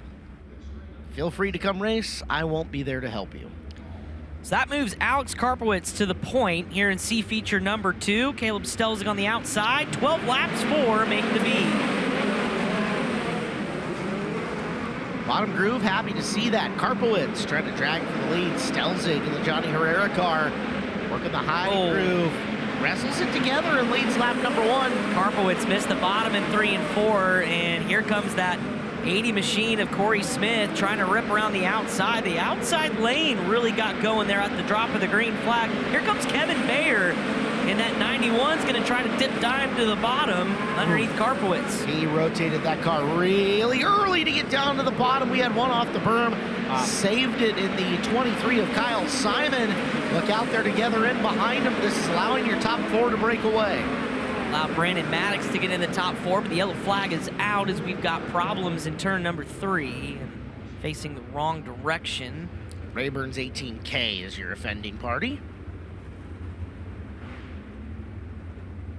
That just shows you one misstep, though. Karpowitz right there in turn 3 just hit the slick, tires spinning, couldn't go anywhere, and lost 2 spots, but was able to retain that 3rd position. Dom looks like maybe up to 9th already, so not a bad few first laps there out of him. Looked like he was trying to be patient and caught a yellow when he needed it. Big for Zach, too. That front 5 had put like half a straightaway in between them and the rest of them, so gather everybody back up, and now he won't have to spend as much time reeling in the drivers whose positions matter to make it into the A main. Yeah, even in these C's, a guy like Zach, you still need the caution at the right time to kind of bunch everyone back up, and then, like you said, if those guys are half a straightaway or a straightaway ahead by the time he even gets to 5th or 6th, then it might take him 4 or 5 laps just to get there, and yeah, sometimes you just run out of time, so you definitely need a caution at the right time. Stelzig, Smith, Karpowitz, and Maddox, your 4 in transfer positions. Bayer on the outside looking in, with Simon, Hughes, Hewish, Dahm, and Betts tucked in behind them. Caution lights turn out here in the arena. 9 to go for Stelzig, who could use this as a get-right 9 laps for him. That car was hard to handle, a little wild in his heat race, and seems like he's got a better handle on it at least right now, but 9 more laps to either prove me right or wrong. Karpowitz after Smith down on the bottom, coming after him for 2nd, bringing Maddox and Bayer with him. Down to the low side, it's a good lap for Karpowitz, but Smith with the momentum on the high side, holds 2nd. Oh, contact there with Maddox, and around goes Maddox, collecting Kevin Bayer with him. Into the corner, just a chain reaction. You saw it as both Smith and Karpowitz go to the high groove, and you had about 4 race cars gunning for 3 spots. We'll get an IBOC replay coming into the turn, and you can watch it again for yourself. Started with Maddox getting in the back of Karpowitz. Bayer nowhere to go. Everybody else drives through. Yeah, it even looked like the right front of Karpowitz tagged the left rear of Corey Smith as those two were nose to tail ripping the top side. Trying to get Kevin Bayer's move fired back off. He does. So reset your lineup. That takes out 4th and 5th. It's going to put Kyle Simon into the 4th and final transfer, then Jeremy Hewish, Jory Hughes, and Zach Dahm in that order. Yep. Stelzig, Smith, and Karpowitz still 1, 2, and 3 as the field sorts out behind them. 8 laps still remaining. Plenty of time for Zach Dahm fans. Yeah, I think at this moment, I don't think Zach Dahm's too worried about this one. Personally, I don't think he's worried. I'm not too worried for him. I think he's got a good race car, and he's just going to cruise right on up there into a transfer. And the B-main, the one he's going to really have to hustle. So, yeah, I think at the moment, with as many laps as we still have to go, I don't think Zach's too worried. He's done this a time or two. This time it is Troy Betts in the work area. His 22 car in the 1, 2, 3 lift at the back of it. Yeah, that's Kyle Spence in the blue shirt. Teammate to Zach Dahm with Trifecta this year. Helping out. All right, here we go. 8 laps to go. Keep an eye on the march of Zach Dahm, but it's Stelzig, Smith, Karpowitz, your top 3. Kyle Simon in that 4th and final transfer spot. We're back underway.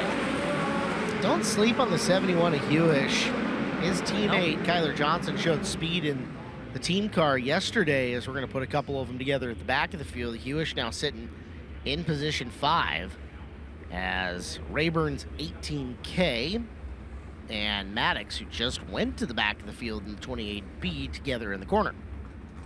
Starting to feel like a C feature a little bit. Yeah, yeah. Old Maddox seems like he's been in the wrong spot here a few times now. You know, stemming from spinning out leading your heat race, and now this is what your day turns into. Yeah. You know, he had a 4-1 run in his heat race that puts him top probably 8 in points, and then now, you know, he's struggling to get out of here this C-main. You know, just got himself in a little trouble while in a transfer again. So, man, that's how the Chili Bowl goes. You can have a great day going, and then nothing goes right, and then here you are fighting for your life here in the C-main, and if you don't get out of this, like you said, it's a very, very early morning Saturday. You have a target on your back when you're sitting in that final transfer spot. You kind of have to get up and go. You can't worry too much about playing defense because the guys behind you focused on offense all the time. And so now, with the issues with Maddox, Caleb Stelzig, Corey Smith, still your top 2, Karpowitz there in 3rd, and then it's Kyle Simon. Hughes and Dahm on the outside looking in. Rotating cast of characters in behind them.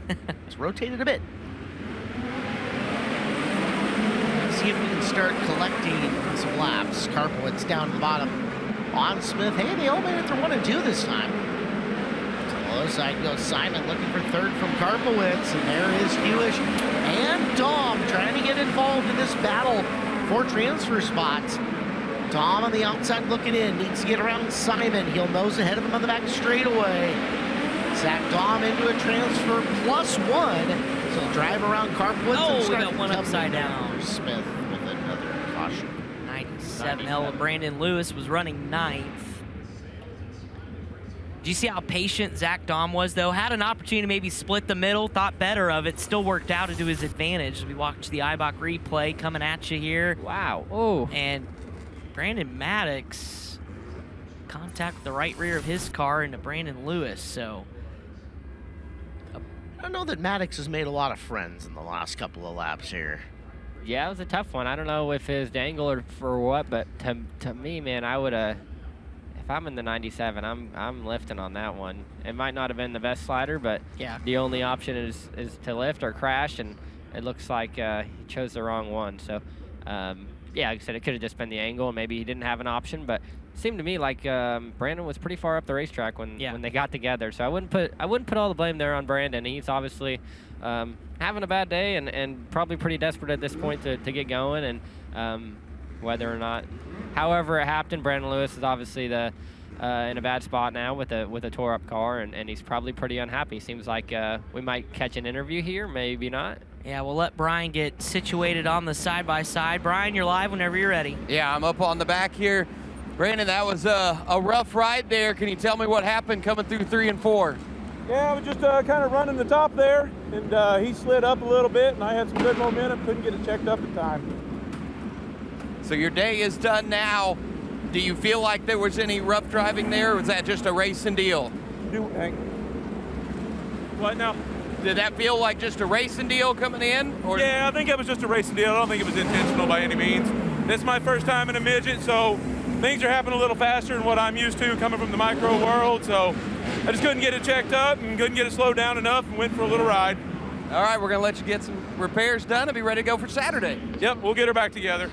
Guys, better outlook than we expected from that one. Don't hear that I was often gonna say, here. you don't, but Stevie, you kind of looked at me like your analysis was correct. Yeah, I thought it wouldn't. I didn't think it was really like too malicious there. So that's just hard racing back at these C mains. Everyone's looking for spots, and sometimes, like I said, inexperience probably was more the cause there than anything.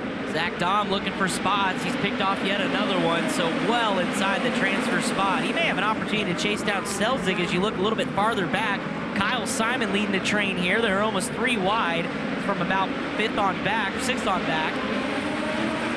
Karpowitz is the one who just lost the final transfer in the 97, looking to get her back. Some moves in behind him, but they're all streaking away from your front 5. As there is Simon 4th, Karpowitz 5. Up front, Stelzig and Dahm 1 and 2 as we're yellow lights again. Right in front as the leaders were about to come through of Nathan Moore running 12th. Looped it around there in turns 3 and 4. Didn't look like, though, Logan, as I was watching Zach kind of get wound up, Caleb was doing a nice job out front. He wasn't quite gaining as quick as I maybe thought. Yeah, no, I kind of expected Zach to run him down real quick once he got to second, and those 45 cars have speed, and yeah, Caleb just had a really rough heat race and got himself in this spot, but yeah, he was on the front row of that heat race earlier in the day with Buddy and Ricky Thornton and all them guys, and yeah, he got a really bad start on the one that actually stayed green, and he went straight backwards, but showing he can hold his own and has some speed to keep a guy like Zach Dahm behind him. You know, Zach's obviously probably not pushing too hard, but also, you know, every spot here is another spot in the B, so you're looking for everything you can get, and then, of course, just to have some clean air is always nice, so I'm sure Zach's going to be looking for the lead here.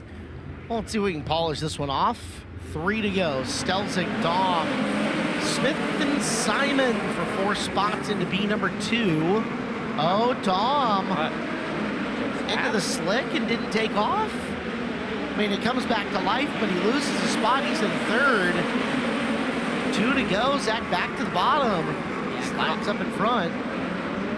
Cross back the nose of Corey Smith, so now he's going to get it wound up. Going to be a little too late here. Smith's got company with Kyle Simon. Simon trying to get out of the hot seat.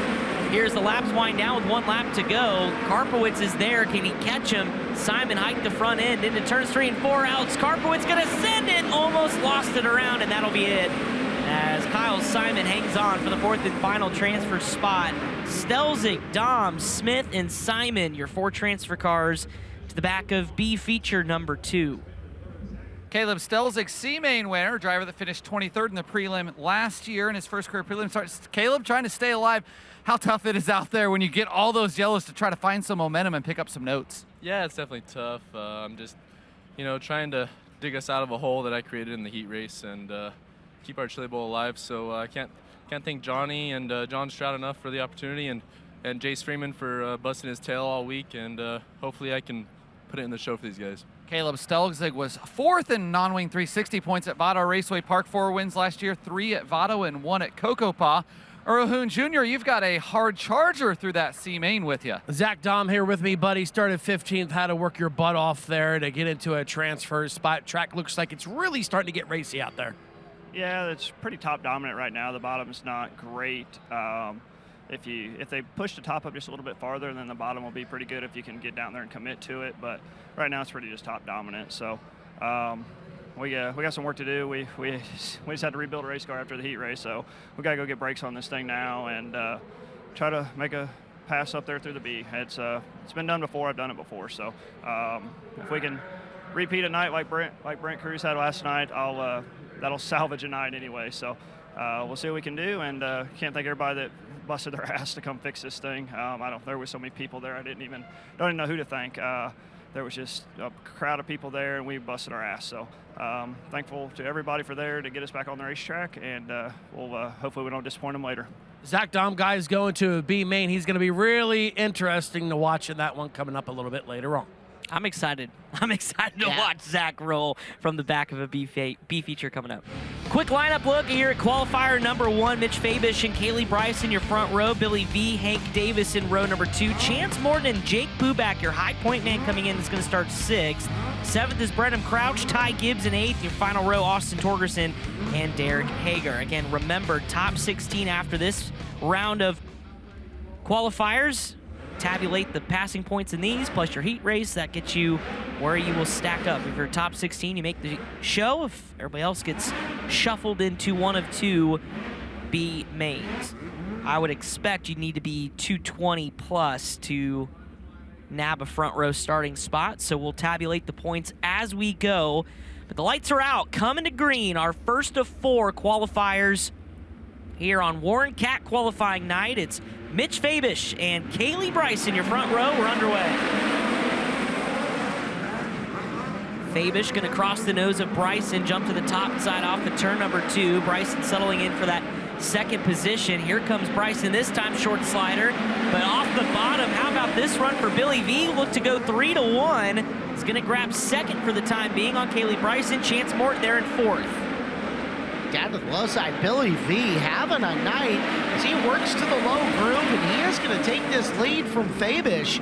Fabish strung up along the high groove. Here comes Kaylee moving forward, bringing Brenham Crouch in the 1 car with her. Man, Billy V is hooked up on the bottom of this racetrack. Just gets a monster launch as you look back 2nd, 3rd, 4th, and 5th on your screen.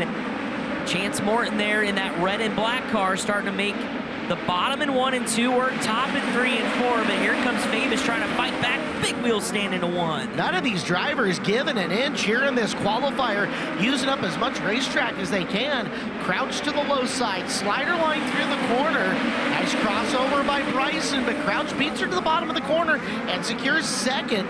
Now Bryson up to the top to halt the momentum of Morton trying to hold the position. And don't look now, how about Derek Hager? And up and over goes Chance Morton. What a bad deal there. I would say notable right now was Hank Davis buried in 8th. Hagar came from 10th, by the way, just to make that move. So Hagar is really climbing through this field also. But you're right, Buback, the high point scorer, has gone 6-7. Davis, who started 4th, has backed it up to 8th. So both of those drivers needing something to change, and now here at the caution flag, they'll have a chance at it as you see the right rear to left front action that puts Chance Morton up in the wall. Yeah, and it's just so close. Again, I think a racing deal too. Morton completely could have maybe lifted, but either way, just tough. How hard is it, Logan, to judge, and maybe it's just also by field, judge like a clear slider or one that, okay, I'm not going to get there? Yeah, that's like the name of the game, right? Who can judge it the best, and who can drive around one, or who can lift and cross it over, and yeah, there's just a million variables that go into deciding those things, and yeah, I mean, as a racer looking at that one, I think that one was a little deep. And yeah, and just the position Chance was in there. He was in the cushion. The car was already bouncing. Yeah. So if he lifts, he's pretty much crashing alone. So, and he did lift at the very last second, but it was a little late. So I think we're gonna send it down to maybe Brian. Yep, Brian. Yeah, guys, I think this car might be able to turn around. The tires are kind of wedged. The left front tire wedged into the Nerf bar. Oh, now they're just saying there's something bent under there. They couldn't get turned. But I did see a little bird fly out the window of Morton's chassis when he was about to pull the work area and the field was coming by. Yeah, well, that was one of those. Yeah, he was already in the cushion. His car was bouncing fairly early in the corner. Like, yeah, that one was pretty. That was a tough one. So not quite as nice as the one we seen earlier. Billy V gonna lead it back to green. 5 laps to go here in this opening qualifier as Kaylee Bryson is gonna duke it out with Brenham Crouch there on the bottom of 1 and 2. There's Derek Hager again. Remember, started 10th, and Derek's starting to really work his way through the field. 5th into that corner where he got tied up top and just dropped a couple of spots. Buback using it to the advantage. We've got a bid for the lead going into the 3rd corner, Chris. How about that move? Brenham Crouch with the gold pipes in the 1C.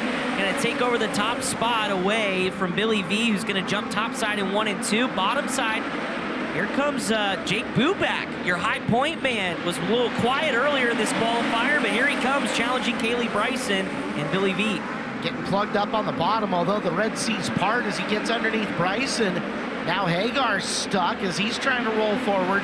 We're down to just a lap to go in this, as this field all over the place between 3rd and 6th. Hank Davis was quiet in this one, up to 5th, but not going to make a huge run. Checkered flag is out, though, for Brennan Crouch. Ooh. He wins the first qualifier, and Crouch started inside of row number 4.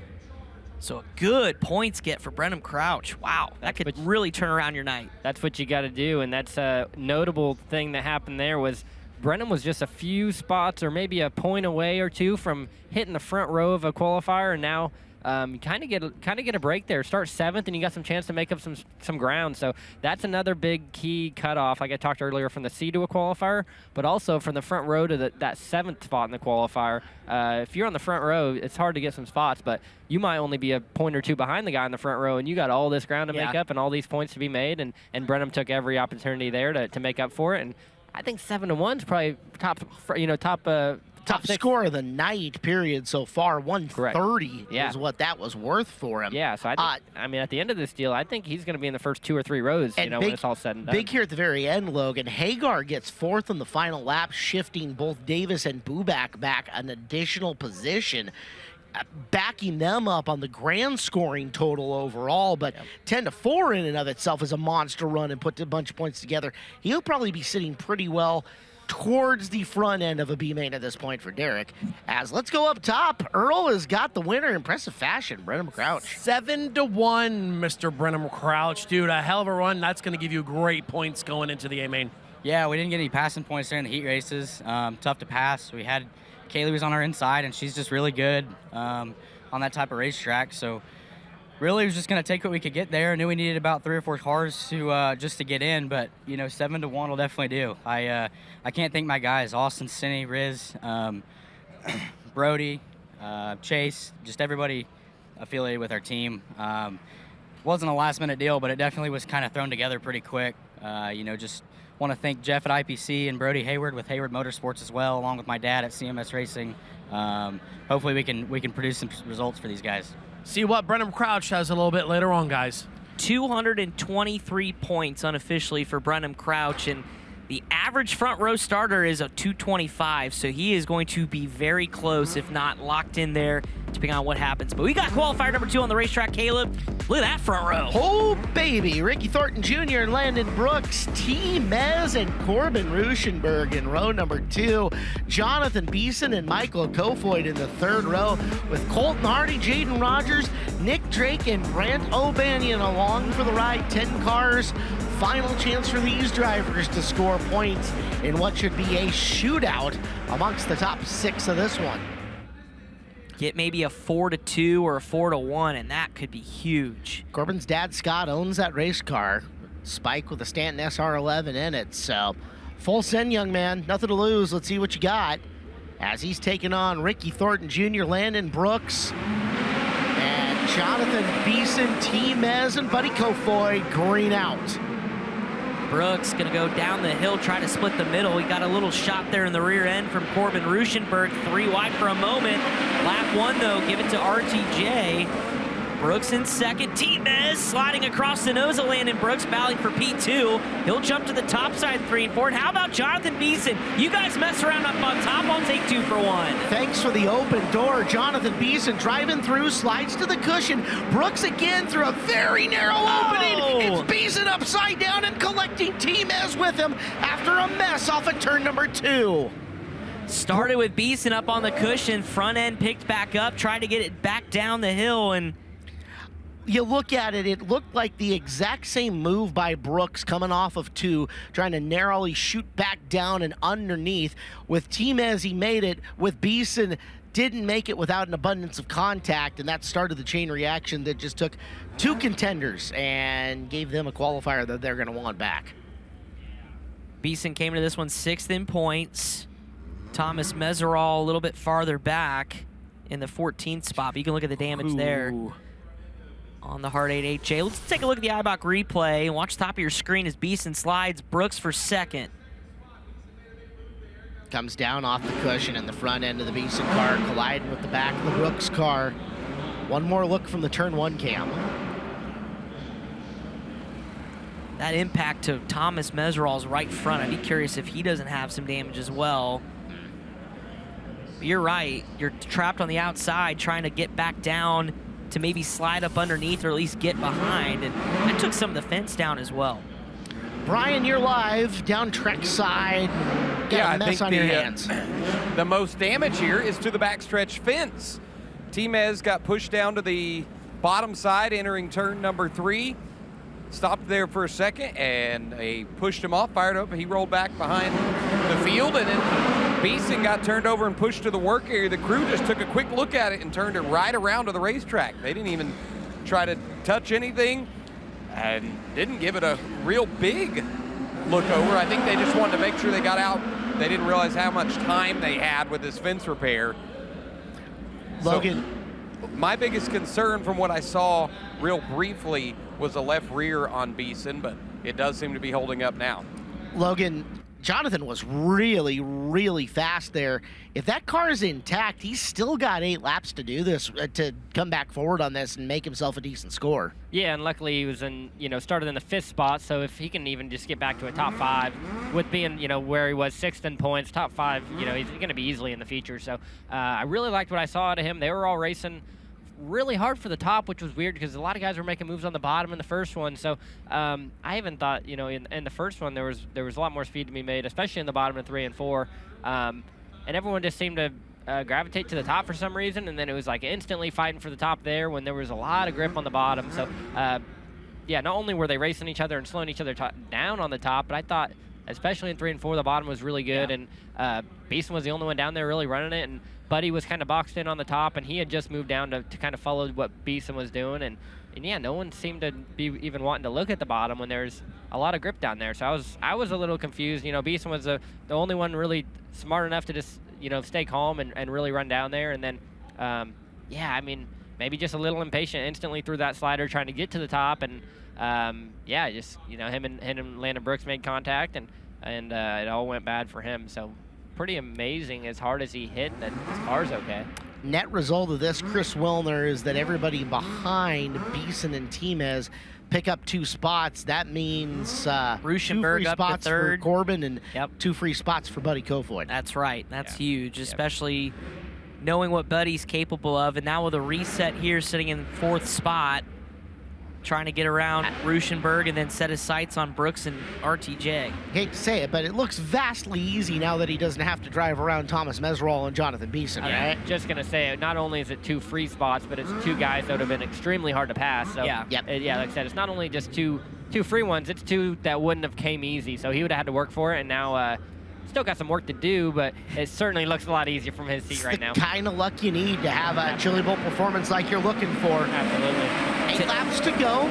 Buddy Kofoid in 4th, bidding for 3rd. Ruschenberg up on the back of Brooks coming out of 2. At tip of the cap, Nick Drake 9-5 run here too, trying to follow Buddy Kofoid as a little battle for the lead ensued with Brooks and RTJ getting after it. Now here comes Ruschenberg with a big bomb in 1 and 2, and Brooks will turn down the hill as they battle for 2nd. You knew Ruschenberg was going to have no fear, and he is all over Brooks with Kofoid getting involved. Kofoid sneaking around Ruschenberg and into 3rd, eyeballing Brooks for 2nd down the back straightaway. Gonna line him up here into turn 3. Across goes Buddy Kofoid with the slider. Brooks gonna try to respond, and now Buddy gonna rip the top as Brooks slides him in 1 and 2. Parks across the nose. Here comes Ruschenberg. 3-car battle here for P2. Buddy a little slower to pick up on the throttle coming out of that 2nd corner than what I expected.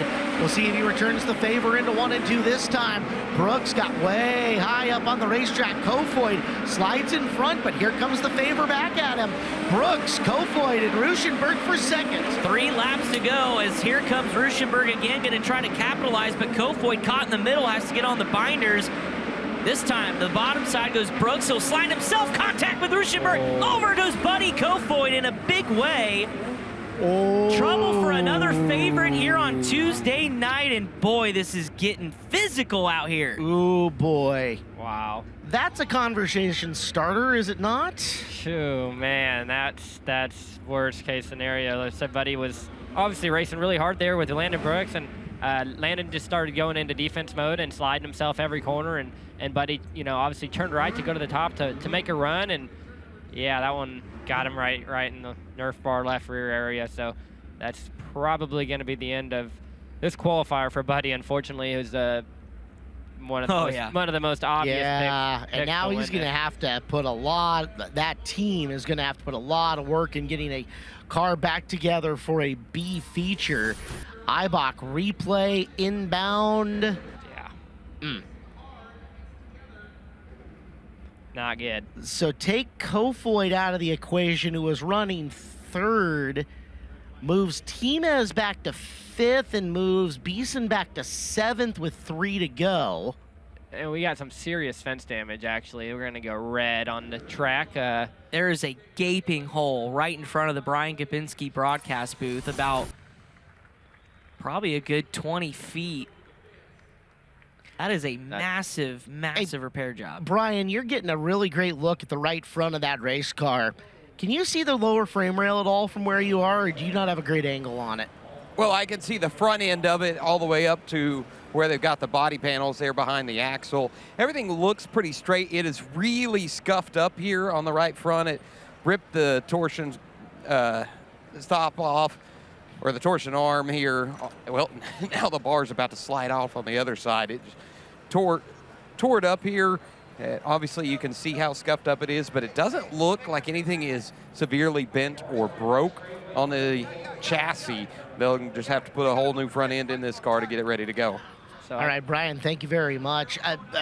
Logan, real quick. Yeah. Saying there's an arm on that thing. Is that a 4-bar torsion car that they're running? No, I didn't think so. It's not. But so they have, that's just normal coil car, but it looked, I saw it too, it looked like they are, at times, his crew chief, Bo, it looks like they have a front sway bar on the car. Aha, okay. So that's what it was. That's what I saw. So I know Bo in the past and recently, obviously, has been running a sway bar on those cars and making grip that way. So it's kind of an older school style for dirt racing, at least. But yeah, I mean, obviously, it's something that's super common in other forms of racing. But in dirt racing, it's kind of a thing that's come and gone, maybe a fad, maybe, but yeah, they've been bringing it back on these link cars and having success with it. So maybe something you might see more often. Popularized by Jack Yaley, called it an anti-roll bar, not a sway bar. It was an anti-roll bar. If you ever said that around Jack, he would yell at you. But anti-roll bar or a sway bar is what it is. And you're right, didn't see it a lot in midgets, but a lot of non-wing sprint car action for a very long time. So that's the piece that we were talking about there. And she busted. I don't know if you're getting a look at this, but they've got an entire front end down here already. They've got all new radius rods, all 3 of them here. They've got the drag link here. They are going to try and rapidly swap this thing out. Taking the shocks off right now. There's about 8 guys right here with wrenches trying to get everything apart. This is going to be fun to watch. And they've got time, Caleb. This fence repair is massive. They've got the skid steer out here, so they can not necessarily take their time, but they have a few minutes at least. So swapping the front end over is not a huge issue in these cars. They're very tight up there. There's not a lot of space to work, but it's undo a couple of nuts and bolts, get the old one out, which can be problematic depending on how bent it is, and then get the new one in, reattach everything. Don't even really need to re-square the darn thing, you know, and especially in the situation you're in, get it in and go so you can try to make a couple laps, right? Yeah, no, these guys, if any team can make it happen, it'd be these guys. It's something I believe I've seen videos of them practicing in the shop and things like that. So obviously every wreck is different. So there's certain bars are bent differently on certain, you know, in certain crashes. But yeah, in the grand scheme of things, it's you know, some radius rods, get those front shocks and coils off, and unhook the drag link and yank that thing out of there and throw a new one in. So like I said, every crash comes with different you know, hurdles you have to run into, and you know, it looks like that left front radius rod's really bent, and they're struggling to get that unhooked. But yeah, everyone's different, but they got plenty of guys with plenty of an experience. So this is something with a prolonged, especially with a prolonged open red. Logan, I expect to see Buddy back out there. As I'm also here in the work area looking over Buddy Kofoid's machine, as a driver, you see Buddy in there, just can't really do anything, and maybe you know, explain some things to the crew. So as a driver, explaining to the fans at home, what's exactly going through your mind as you see all this work happening to your race car? At this moment, you just have to have full trust in your guys. That's really all you can do. That's all you got. you're just sitting in there kind of watching and listening to what they're doing and what's going on. And yeah, just trying to breathe and then hope that you get back out there and you have another shot to make some ground up. But yeah, at the moment, like I said, he's looking around, maybe seeing if he can see anything else that's bent. Looks like he's checking out his left rear radius rod.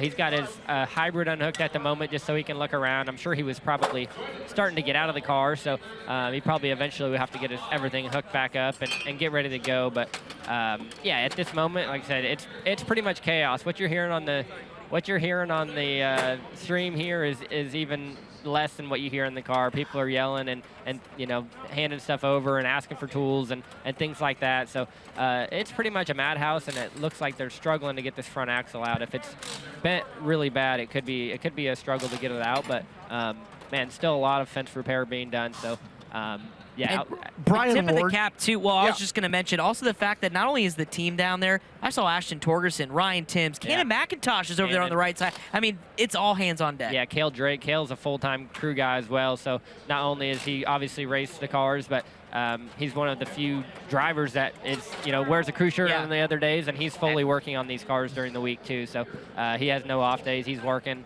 just as hard as the crew guys are, and then when race day comes, he races as well. So it's kind of part of his deal that he's allowed to race there, but he's got to work too. So it's certainly not a free ride there for Cale. On the racetrack, guys, not a ton of changes out on the racetrack. A lot of guys talking strategy. Tanner Thorson was one of the few guys on the track at Corbin Rustenberg's car, making some tweaks to all 4 corners on the 26 and talking strategy, kind of talking Corbin through what needs to happen in the rest of this qualifier. But everything else, you pretty much standard air pressure changes. Did talk to Jonathan Beeson. Obviously, he was involved in that crash earlier when they came into the work area, got upside down. He said everything felt okay on the 8J.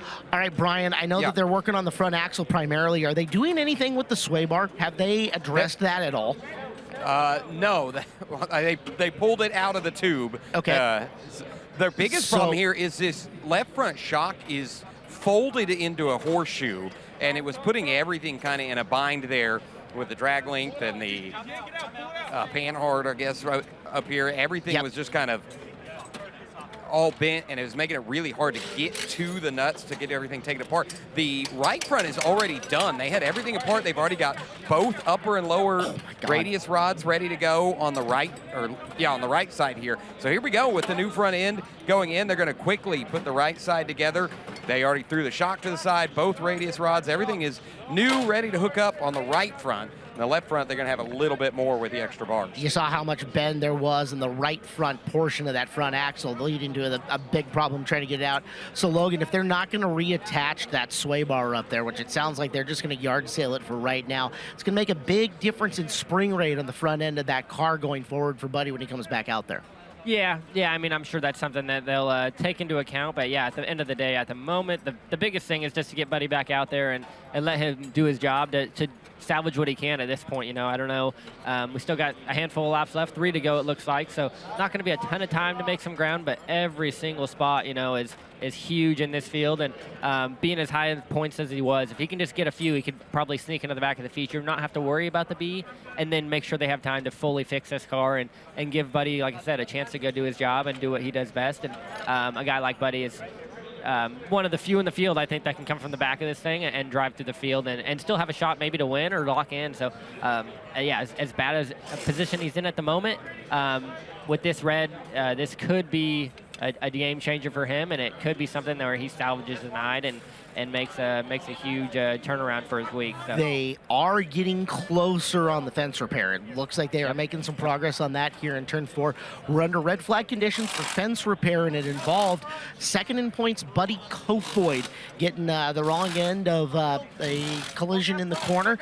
Kofoid is in the work area. They are thrashing on the Keith Coots Motorsports Mobile 1 car up there. We have got 2 reporters on hand and video, as that's what you're watching right now. Caleb Hart, Chris Wilner, and Logan Seavey here in the booth. Brian Ward, Blake Anderson, and more on the scene of the Buddy Kofoid repair as we speak.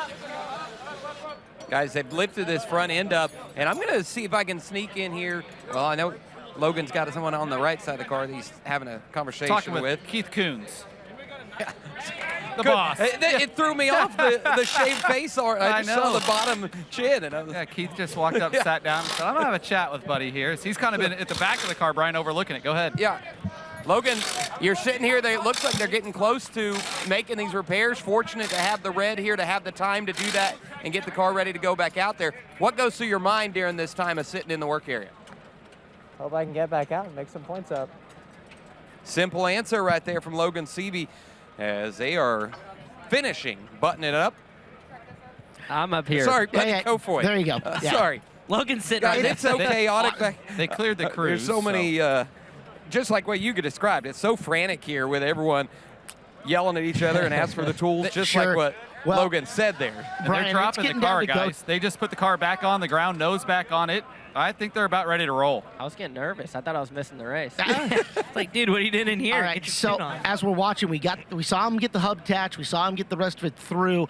I didn't see him get new radius rods on yet, but that might be the last piece of the puzzle. I think they're on. I think they're on. I think he's about good to go. And even if, like I said, they've got still a few minutes. They're still and cleaning up. Looks like they're obviously buttoning it up, but they're about done. And then even after that, they still got to push these guys up, get them back lined up, get them in line. So he's still got multiple minutes here in the work area to make sure everything's really, really proper. But I mean, like I said, these guys are going to be the best in the business at getting this stuff done. Plenty of crew guys to get it done, and plenty of time with that open red. So either way, this has been absolute theater to watch. Just talk to the crew guys there. Talk to Cannon. He said everything done on the front end. Just a couple of things left to button up. Got new radius rods on. Everything set. Yep. Wow. And Wilner, impressive. Wilner, this is benefiting me as well because I got Buddy in my dirt draft tonight. Oh, good nice. Well, kudos to our FloRacing camera guy. I'm not sure who made it out there, but Stan and Pat during the Kevin Dennis. Kevin, nice work, man. Giving us the as best a view as we could get in there without being invasive to what they were trying to do within that repair. And you probably heard a round of applause there, guys. People on the ramp clapping as they've got the 71 pretty much done. Now, Logan Seavey, another question for you. This was a pretty quick turnaround, if you will, to get all these steering parts and suspension parts change in a short amount of time. As a driver, do you have any thoughts going across your mind that maybe there isn't a bolt tightened or there's something else tightened that you're worried about, another mechanical issue when you hit the racetrack?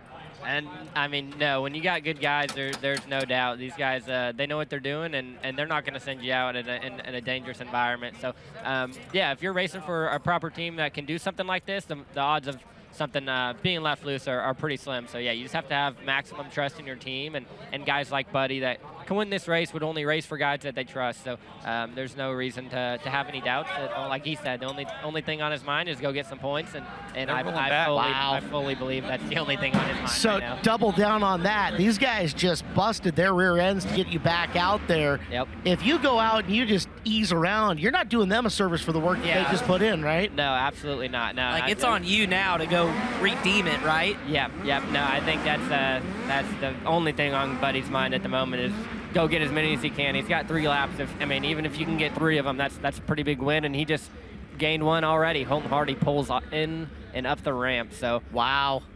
Weird to do that right after an open red. You just talk to all your guys. So, well, that's one free one for him just by pushing off. So there you go. I don't want to diminish what we saw. Yes, it was a front axle change out, but that was quite the adventure in tight quarters with time working against him.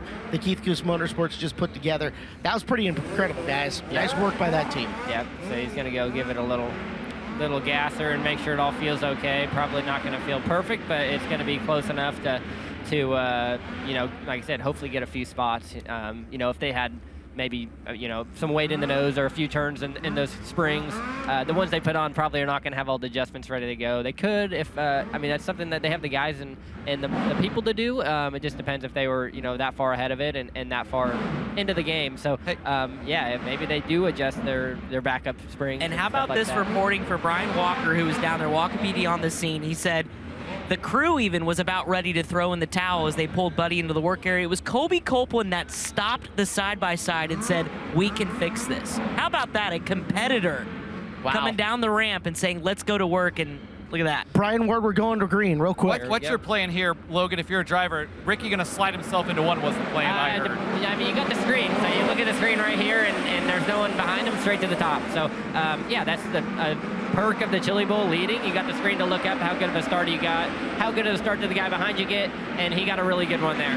Back under the green flag. It'll be 2 laps to go this time around for Ricky Thornton Jr. Corbin Ruschenberg there in second, dueling it out Here comes Landon Brooks back for P2. Nick Drake is up to 4th from 9th, and then Thomas Meserol, who was caught up, is starting to work back in the top 5, but there's one more time around. Here comes Ruschenberg with another bomb, but Buddy Kofoid unfortunately collected in this one with Jaden Rogers. Yeah, he had got one, and Jaden Rogers spun on the cushion or biked and then turned sideways right in front of Buddy. So, yeah, he'd already got one spot, and now he's going to have to give it back. It'll be a green-white checkered restart after this Eibach replay.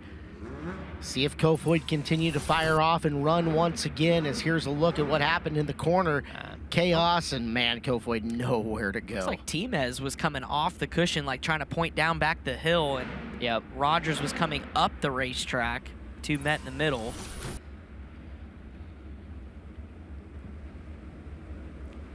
All right, it fires. Looks like left front damage.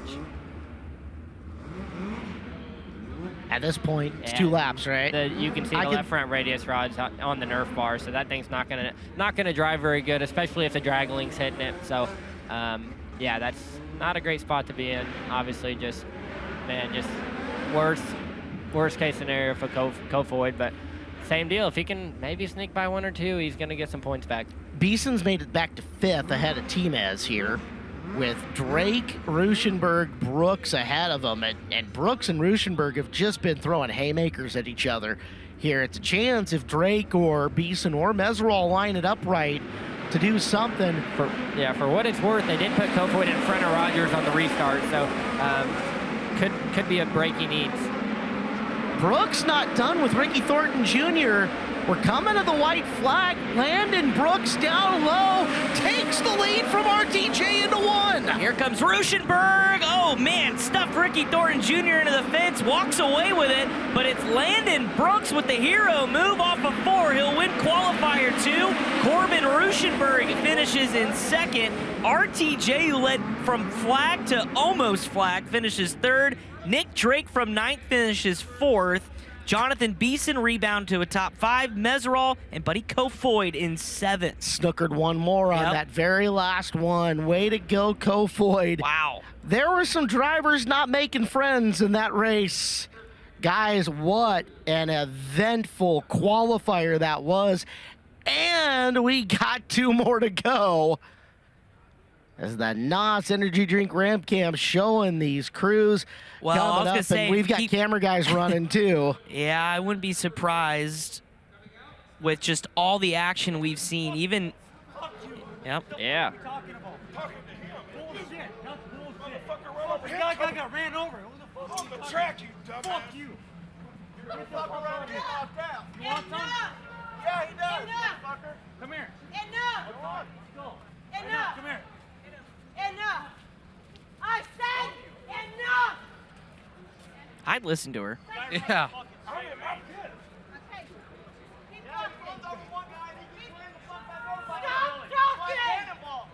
talking! Welcome to the Chili Bowl. I think we should let them talk. Yeah. Well, if they just come back down on the racetrack like Matt Ward wants, we can all watch. They're running. I'll grab a word in the meantime here with Landon, guys. Yeah. Good choice, Blake. Landon's just K1 hanging Race out. Gear interview up top You got with the Blake fireworks, Anderson. Landon. Well, how about that? Is that one of those cases where you had a couple of late restarts to look at and maybe reevaluate things and go for something on the 3rd time?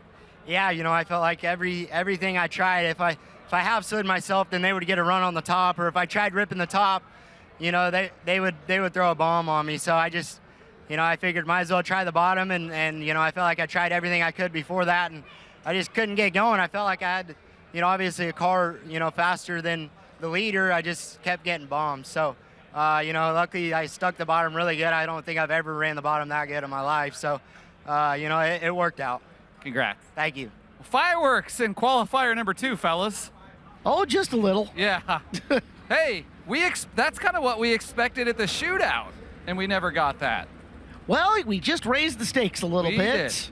Because you only get 1 try at this. There ain't no 4 divisions here to go back to and try again as we get ready for qualifier 3. Stevie, Sussex, the third, Brant Twitty, front row, Nathan Crane and Riley Kreisel in row 2. It's Hunter Schoenberg and Kevin Thomas Jr. in row 3, Austin Wood and Brendan Wisely in row 4, Justin Zimmerman and AJ Bender in row 5. All right, big breath in, calming breath out, and let's reset as it's qualifier 3 time. Doesn't mean that they're going to just give these spots away as we saw. Oh, 100%. I mean, it's like I just put out on Twitter, it's slide or die night at the Chili Bowl. I mean, it just feels like you feel the intensity and nobody's going to give you an inch. Doesn't matter who you are. So it's about keeping your nose clean as much as you can. Here we go. Qualifier number 3, Sussex and Twitty.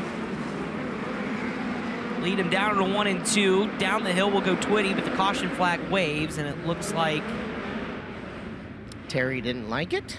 Yeah, the first time. Nope, we did have one turned around. Aha. I think that's Austin Wood, maybe? 28K, Austin Wood. No, that's not Austin Wood. Nope. No? I don't think so. Oh, maybe it is Austin Wood. The advisor said differently, but I guess shouldn't read It the says advisor. Felipe. Yeah, There is my no bad. driver named Felipe in this qualifier. My bad. That's a new nickname for Austin Wood. Yeah. If it I just went straight to the visor. Yeah. Typically, that's what I do too, yeah. Interestingly enough, Wood was supposed to be in a 27A entry here tonight. It's listed as a 28X. It's supposed to be a Rick Horn Ripper with an Esslinger in it. What it looks like. We'll take their word that that's who it is, and that's what it is. Right now, through 2 qualifiers, unofficially, Brenham Crouch, Corbin Ruschenberg, your front row, but there's plenty of windows of points to slide in there. 223 high point, 211 second highest. We saw 245 and then 2 or 3 drivers in the 220s. KTJ comes in at 118. Yeah. So, okay, it's not going to take a monster run for him to eclipse that, but needs to move forward. Second try at a start, up and rolling. Oh, look at the move by Schoenberg. Wow. Splitting the difference, picking up a couple. As he's up into 4th with a shot at 3rd and 2nd here on the opening lap. Sussex is going to lead early. Nathan Crane, though, rolling hot bottom, as Nick Drake would say, getting up to 2nd. There goes Twitty. Little kiss of the right rear, and Twitty's trying to rebound here. But watch KTJ. He's got that ally car. Oh, we got one up hard in the wall and upside down in the back of the field. I think that was Wood again. That was Wood again. That one was Austin Wood this time. Copy that. Thank you, Logan. Or according to the visor strip, Felipe. You're getting good at this broadcasting thing. Yeah. He rode the wall pretty good. So Austin settles her down and assess the status of that car. Got a couple of laps in. Sussex the 3rd, Crane, Twitty, Schoenberg, Zimmerman, KTJ, and Kreisel. The early running order is Eibach replay coming off the corner. Man. Oh, wow. Right into your living room, folks. Rode the bike a good ways. Made our BR Motorsports Ignitioneering speed shot think twice about what it was doing. Another Logan CV attempt. Brian Ward, you're on the side-by-side. Yeah, guys, I don't know if you want me to call him Felipe or Wood or what. Apparently mess up names tonight. So the right front shock has separated. For sure, the shaft has come out of the body of the shock, but it doesn't really look like anything else is destroyed on this car other than just mud packed everywhere. So a little bit of cleanup job, a new right front shock. This car will be ready to go again. Lights are out, coming back to green. 8 laps still to go in this one. Sussex, Crane, Twitty, Schoenberg, the top 4. As Twitty, well, hello, Hunter Schoenberg, parked it right across the nose, and Hunter's not done. The Sykeston, Missouri driver ripping the top side and looking for 2nd on Nathan Crane as Sussex tries to roll away in that 20Z, but Schoenberg now up to P2 and on the move. They've dialed that car in. Hike in the left front is Schoenberg. With a little bit of time, he can try to run down Sussex if he's got a shot. Coming off the high groove and low groove. There's Kevin Thomas Jr. KT has waited a minute or two, but he's got to go. Yeah, they've been side by side, a couple laps up ahead of him. He's got Twitty there up top, Zimmerman on the bottom. Now Zimmerman's going to challenge Nathan Crane here. So now 2 by 2 they go. KTJ just trying to settle in, but with now 3 or 4 laps to go, you got to go. Yeah, he's got nowhere to go at the moment, unfortunately. He's got to get clear and get back up or find a line, but these guys have been side by side the entire race, and this might be his opportunity here. Zimmerman had a really good 1 and 2, and KT was in the right lane for that. A bad 3 and 4 lets Thomas Jr. get to the top around Zimmerman for the spot. Now after Crane for 3rd.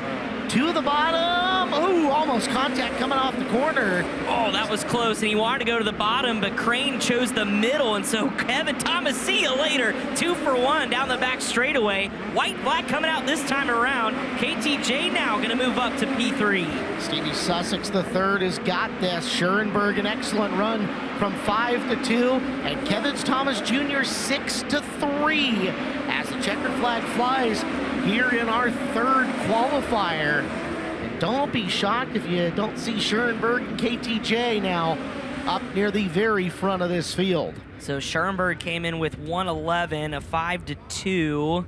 Of course, I lost the 113. Yep, 113. 224 puts him on the very front of everybody. Yep. Until you add the 6 to 3 from Kevin Thomas Jr., who came in at 118. So 223, yeah, so that'll put him on the front row unofficially for now. With Brenham Crouch and Corbin Ruschenberg tucked in with him. Yep. Forget what the tiebreaker is when they tie, but either way, new top point guy, Hunter Schoenberg. I think it goes back to heat race finish, if I'm not mistaken. Okay. Well, by 1 point, Schoenberg now top point guy as we come into qualifier 4. Tell you what, with the absolute chaos we've seen so far tonight, seeing Hunter Schoenberg atop the points, Logan, after this, I mean, not that we would discount what Hunter Schoenberg could do, but when you have Buddy Kofoid and Beeson in this field, pretty impressive. Yeah, for sure. Just tough luck for Buddy. And yeah, Hunter's been great in this field. He always has something going wrong with his race car or a weird crash or whatnot, but Hunter's been really, really good here at the Chili Bowl. Let's see if more of his family can lock her in. Brad Sweet and RJ Johnson in the front row of this one, with Mason Hannigan and Garrett Williamson in row number 2. Gunnar Setzer inside row 3. Clint Boyle's going next to him. Cousin Cameron Key starts 7. Connor Lee is 8. Matt Williamson 9. And Tom Harris starts 10. Up top, K1 Race Gear interview with Earl Hoon Jr. Stevie Sussex here with me, bud. Hey, these qualifiers are starting to get interesting, but you know what you got to do being a veteran you are. When you start on the pole, you got to capitalize on that starting position. And congratulations on getting that qualifier win. Going to set you up. Should be pretty good for this A main. Yeah, I mean, I kind of screwed up in the heat race. I gave up a spot, and I just driving like a cat. So no, I just knew, like you said, started on the pole. I just had to go, and we've been struggling all night. And I kind of just told Kripe, I'm like, you know what, just go Kripe tight, go, do what you do, like tighten that thing up, make it hard for me to drive, because it was just so easy to drive all night. And he definitely got her tight, and I lost brakes with like 3 to go, and so that kind of got scary the last few laps because I kept missing my marks and I couldn't use brakes. But I just like to thank everyone, Lonnie, for hauling it out here, Next Gen Landscaping for building this beautiful race car. The Gray Auto, they're letting me pit out of their trailer tonight. Eric keeps coming to help me. Everyone say a prayer for my boy. He's in urgent care right now. I was kind of thinking about flying back, but I guess his fever kind of broke, so he's doing a little bit better. So Dad's gonna try doing for you here, bud. Stevie Sussex trying to get a win for the family, guys. Well, we certainly pass along our well wishes. And Chris, keep an eye on the tech up here. Yeah. Earlier on, they checked the fuel. They normally do that just to make sure it's the right dye color. But after the qualifiers, they've been taking tire samples from the left rear. Good to know. Thank you, Blake Anderson. 2 by 2, they stretch out here in the final qualifier. Top 16 in points will lock into the A main. The remaining 24 in these qualifiers dispersed between the 2 B features, which should be shootouts coming up in just a little bit. From the front row of the Big Cat, Brad Sweet and RJ Johnson Wing sprint car ace, non-wing, legend of the Southwest. Coming out of her green flag. We're underway in the final qualifier. Johnson did not get a great start up at the top. Sweet gets the cushion coming out of turn number 2. From the inside of the second row, that's Mason Hannigan pushing forward, threatening Sweet. It is Sweet and Hannigan 1 and 2. Johnson sitting in the 3rd spot. Gunnar Setzer got a nice launch there off of 4, picked up a spot to get to P4, but back up front, Brad Sweet still has company with the Hurricane, Mason Hannigan. Hannigan down to the bottom, front end flying off the berm. That costs him some forward drive. On the attack comes Johnson, trying to close up that gap around the top of this racetrack. Easy Tuesday night stroll for Brad Sweet so far in front of this field. As Hannigan gets to the top, starts getting his momentum wound up. There's Cameron Key down to the bottom of this racetrack, finding room to run. He started 7th. This is for 3rd, coming into 2. This is huge. He did not have the heat race he needed. He needs at least 1 or 2 more, but right now, really good. Rolling the bottom. He's going to challenge here, Mason Hannigan for 2nd. That's Gunnar Setzer still high, wide, and handsome around the outside. Going to challenge Key again for that spot. Setzer finding momentum. The last time it's this exit to 4 that's been his bugaboo. Rolling down on Hannigan, who made the top to bottom correction the last time by. Setzer sees open track, rolls into the spot, and closes the door in the 3rd turn with Key trying to follow him by. What a veteran move by the young racer, and now Cameron Key's like, guys, figure it out. I'm trying to get through here, as now it's Gunnar Setzer caught through the middle. Hannigan gets by that time by. These guys just battling it out, 2 laps to go. Hannigan not willing to give up 2nd without a fight, back into the position. Oh, man. As Williamson's closing in 5th right now. Key to the low side on Setzer. They battle for 3rd as they roll to the white flag this time around. Brad Sweet is gone in another zip code, but here they go with the battle for P2 as Hannigan goes to the top. Short slider for Cameron Key. Caution waves though, and we're gonna have a restart. Wow. Bad timing for all of those drivers. Yeah. Brad Sweet definitely didn't want to see it. So I didn't catch what the caution flag was for, guys. I haven't seen anything. Could be debris. Classic Who knows? debris caution, yeah. But for Brad Sweet, he's like, come on. I was 2 corners away.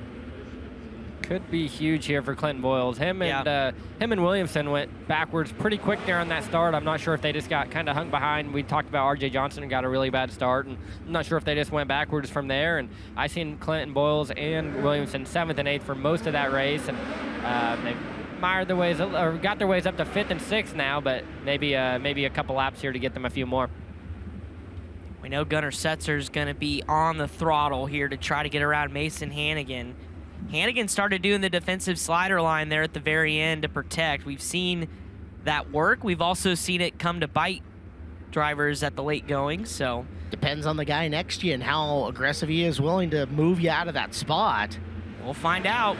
Green-white checkered, Sweet, Hannigan, Setzer, Key, and Williamson.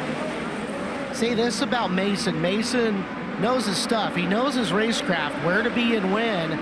Got way up and over the cushion, and it's going to put him upside down and take Williamson with him, unfortunately.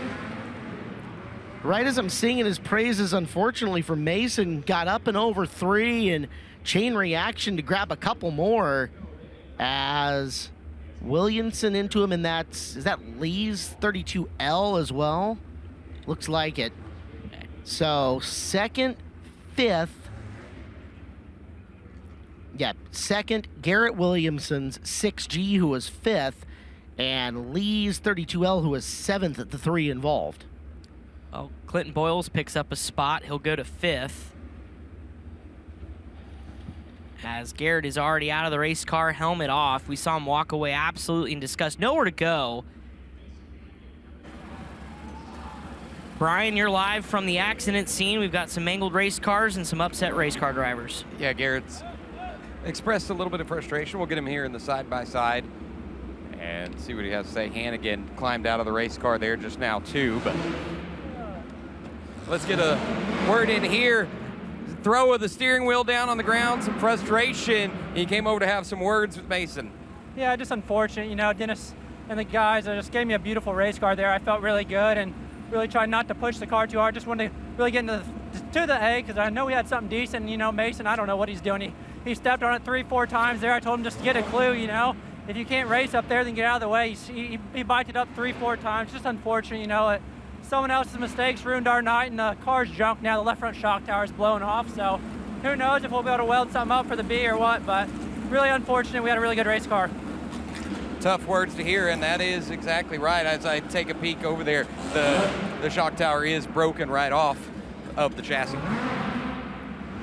Thank you, Brian. Ibach replay one more time, and watch it happen at real speed. Hannigan gets in, and that little right rear hop at the end of the straightaway started the chain reaction that put him over. We'll watch it from the turn 1 cam. Nowhere to go for Williamson, nowhere to go for Lee. Oh man, and he even hit, there must be a lip or something right at the end of the back straightaway too. You saw it upset the race car. And here's Garrett having those words at least exchanged with Mason Hannigan as he climbed out of the race car, but unfortunately it's tough. Now there are beneficiaries to that, and that's Clint Boyles. For Williamson, heat of the moment kind of deal, and you know he's upset at the time being, but I thought Mason had run a pretty good race up until that point in time. Yeah, so I agree. So Brad Sweet, Gunnar Setzer now second, Cameron Key 7-3, and Clinton Boyles is going to end up 6-4 at least here on the restart. And now he gets to battle cousin Cameron as he sits right behind him here with just one more time around. Coming through the final 2 corners, checkered flag is out. Brad Sweet battle for second at the line, give it to Setzer. Key finishes 3rd, Boyles 4th, Matt Williamson in 5th, Johnson, Harris, Lee, Hannigan, and Williams. But I got it interesting there. Gunnar Setzer hanging on for P2. Setzer goes 5 to second, so another big run there for Gunnar. Somebody made a good dirt draft choice. We're smiling over here. Thank you. Thank you, Logan. So that is it for qualifiers. Now 16 locked into the A, and 24 will be split amongst a couple of B features, along with our C main move-ups. It feels like a ton has happened in these last 4 races that has drastically changed the way that this race night was trending. Donnie Ray Crawford Legacy Foundation 2-seater on the track. It's making just some laps as the rest of us are going to go, now what? It's this Chili Bowl. I mean, it's like we were talking about. I mean, you look at the adversity, so many of the guys that we thought would just not necessarily cakewalk, but be expected to be locked in and up high in the points, now going to have to do some fighting here as we go back upstairs to the top of the ramp and a K1 Race Gear interview with Blake Anderson. Yeah, we got the big cat with us, Brad Sweet. Qualifier winner, Brad. How about that? You were pretty excited. You said, I won something. Yeah, you never know coming here to Tulsa if you're going to, win anything. I haven't been here in a few years, so it's definitely taken me a minute to knock some rust off. But I'm having a lot of fun, just enjoying getting back to Tulsa and driving a midget.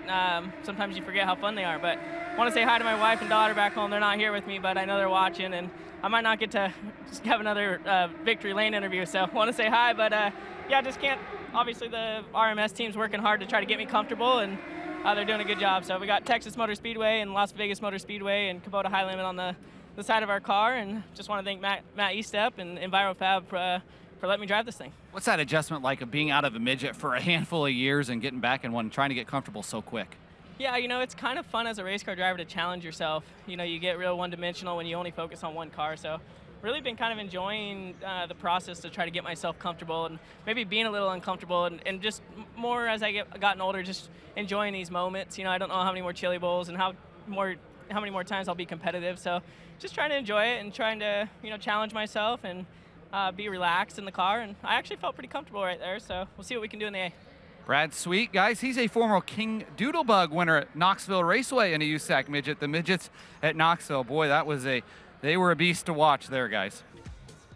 Welcome back. FloRacing's live coverage of the 39th annual Chili Bowl Nationals powered by NOS Energy Drink. Chris Wilner, Caleb Hart, Logan Seavey joining us in the booth tonight. And 3 more events to go.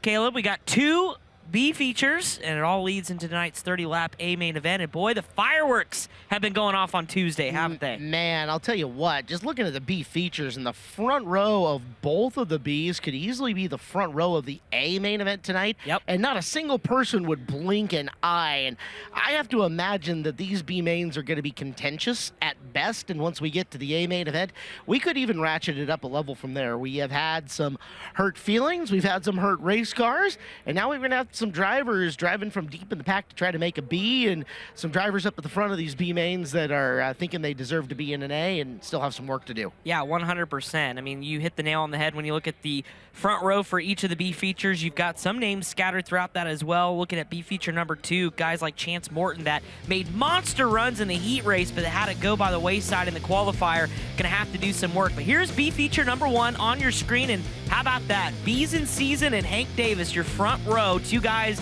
many had locking into this one. They've got front row view in this one. Row number 2, Matt Williamson and Riley Kreisel. RJ Johnson and Tom Harris make up row number 3. Mitch Fabish and AJ Bender in 4. Connor Lee and Garrett Williamson, who ended his qualifier upside down, will start 10th. 11th and 12th are Brendan Wisely and Colton Hardy. Starting 13th and 14th, your transfer cars from the C. That's Mike Hess, Darren Nida, and then rounding out the field, Dane Culver and Adam Trimble, who had that big 15-2 run in the C. He's supposed to be making a venture. We'll see. He said he'll keep it PG, so. Lights are out. We're ready to go. Front row of Beeson versus Davis. You might think it's an A. No, it's 15 laps of B main action to determine 4 more into the A main. We're green, and it's Davis down the back straight with the early advantage. And one thing not lost, too, we did do a little bit of tickling of the racetrack, so these drivers haven't been on this surface in a while. And they're feeling it out as Beeson goes top shelf in 1 and 2, and that's going to open the door for Riley Kreisel. Battle for second. Hank Davis got a good start, and Riley Kreisel's trying to roll the bottom to get second. Really good news for the top 4 as they're already breaking away, but this field's about to gather up as the yellow flag is out. Colton Hardy slowing in the bottom of turn number 1. Caution flag. Just looking at through the field, nobody really making noise, trying to catch where Mike Hess ended up, still 15th on the board. Darren Nida, though, with a nice charge to 9th. So Hardy pulls into the work area. Actually, that's huge. 14-9 for Darren Nida, 2 laps in. Solid start. That's all you can ask for there. Yep, 100%. Absolutely. Picks off a car a lap. At this point, he gets there with room to spare, so. And, you know, we talked about him when he made his debut with Dan Binks last year, but also having Cody Swanson as a teammate. I know Cody's not necessarily a midget guy, but just as a race car driver, I mean, couldn't ask for a better kind of teacher and a role model. Yeah, exactly. You know, I was kind of talking to Cody after qualifying last night and just talking to him about, you know, midget racing. He knows he's not a midget guy, but he's getting outside of his comfort zone and getting better, and he's just such a great guy to talk to. And yeah, you can learn anything from that guy. Just like I said, even though he may know he's not the best at midget racing, he still understands it and knows what he has to do to get better. Back under the green flag, remember, as we see absolute little contact here. Matt Williamson got Garrett Williamson in there. Williamson squared RJ Johnson in this battle as well, as Darren Nida continues to pick his way through up to 8th, looking for 7. Oh, we've got a parking lot at the top of turn 3. As we diagnose that parking lot, Chris, the important thing to note there is that was for 5th on the restart. Williamson had biked it off the curb and lost the spot to Tom Harris down the back straightaway. So Harris now has the final transfer spot when we get back into her. It is Culver, Wisely, and I think that's Trimble. Yeah, indeed. Adam Trimble. So they were running 11, 12, and 13 at the time. And let's get a second look at it. IBOC replay. Starts with Culver getting a little cattywampus and nowhere to go for Trimble and Wisely in behind him.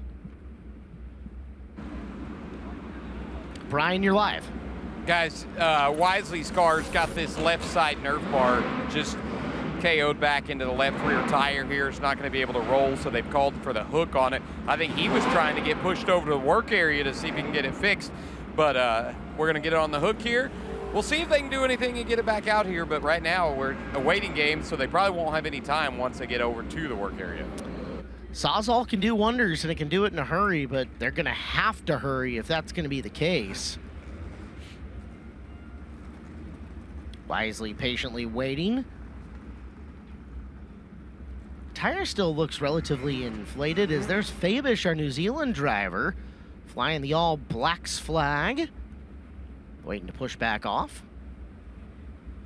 Fabish was running in position number 14, right in behind Culver, Wisely, and Trimble when they crashed. So the hook for Wisely. To the work area he goes. And now it's either thrash on it or up the ramp. And the answer sure looks like up the ramp. Yeah. Hank Davis leads. Jonathan Beeson second. 4 laps into this, 11 to go. Riley Kreisel 3. Tom Harris now in the Great Britain flag-themed 84. Sits in the 4th spot. On the outside looking in is RJ Johnson. Matt Williamson and Garrett Williamson sitting 5th, 6th, and 7th. Knight has worked his way to 8th. Yeah, I'm going to keep my eye on Nida for sure. Maybe Garrett Williamson to work his way through. Back under the green flag goes Hank Davis and Jonathan Beeson. Top 4 cars around the outside. RJ Johnson, first car to try the bottom in 1 and 2 there on the restart. Here comes Williamson looking underneath Matt Williamson. That's Garrett on the bottom. Couldn't quite get the grip off the bottom. And here comes Matt around the outside of RJ Johnson. These battles side by side as Matt Williamson all sorts of crossed up off 2. Car just unloads on him all of a sudden, has to get back underneath it, come back after him. Down low, RJ Johnson, patient around the bottom of the racetrack, working for the final transfer spot. Tom Harris up high, Johnson down low on the 1. Both of them making a move on Kreisel now, as it's 3rd, 4th, and 5th. Up for bids with Williamson closing back in. Kreisel got crossed up off of turn 4, and that just brought everybody here as you could throw a blanket off of 5, 6, 7, and 8 positions here. Here comes Matt Williamson back into the picture. Darren Knight is there as well. Knight up to 7th, side by side. Battle for the lead on the left, battle for 6 on the right. So 1st and 2nd, Hank Davis and Jonathan Beeson got close. They're spreading back out. For 3rd, RJ Johnson has started clearing that battle. 4th right now on the high side's the 19 of Kreisel. 5th is the 84 of Harris down low. Williamson to the 71, looking to crack in. Whoever ends up ahead in that battle of 3 will have the final transfer spot with 5 to go. And if these two continue to duke it out, that's just bringing Matt Williamson back into the picture. Darren Knight as well. Big bombs between Darren Knight and Garrett Williamson back there. That's for 6th. Make that 7th. Knight has got to be feeling some urgency here. He's losing touch with that battle in front of him as Harris is retaking the final transfer. Kreisel just a little too snug up high. Goes to the bottom as Harris goes to the cushion. Bringing the 71 of Williamson and Knight in the 3 car with him. We're down to 3 to go. Make it 2 to go this time as they cross Terry Maddox up front.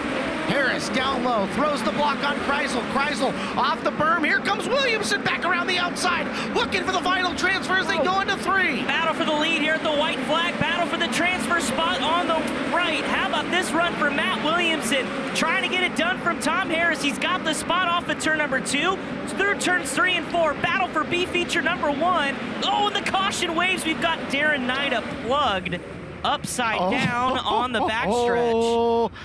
Just when it was getting spicy. We're going to go to a green-white checkered restart. There was a lot going on between the battle up front. Again, those two digging between Beeson and Davis, and then chaos back there around the 4th, 5th, 6th positions.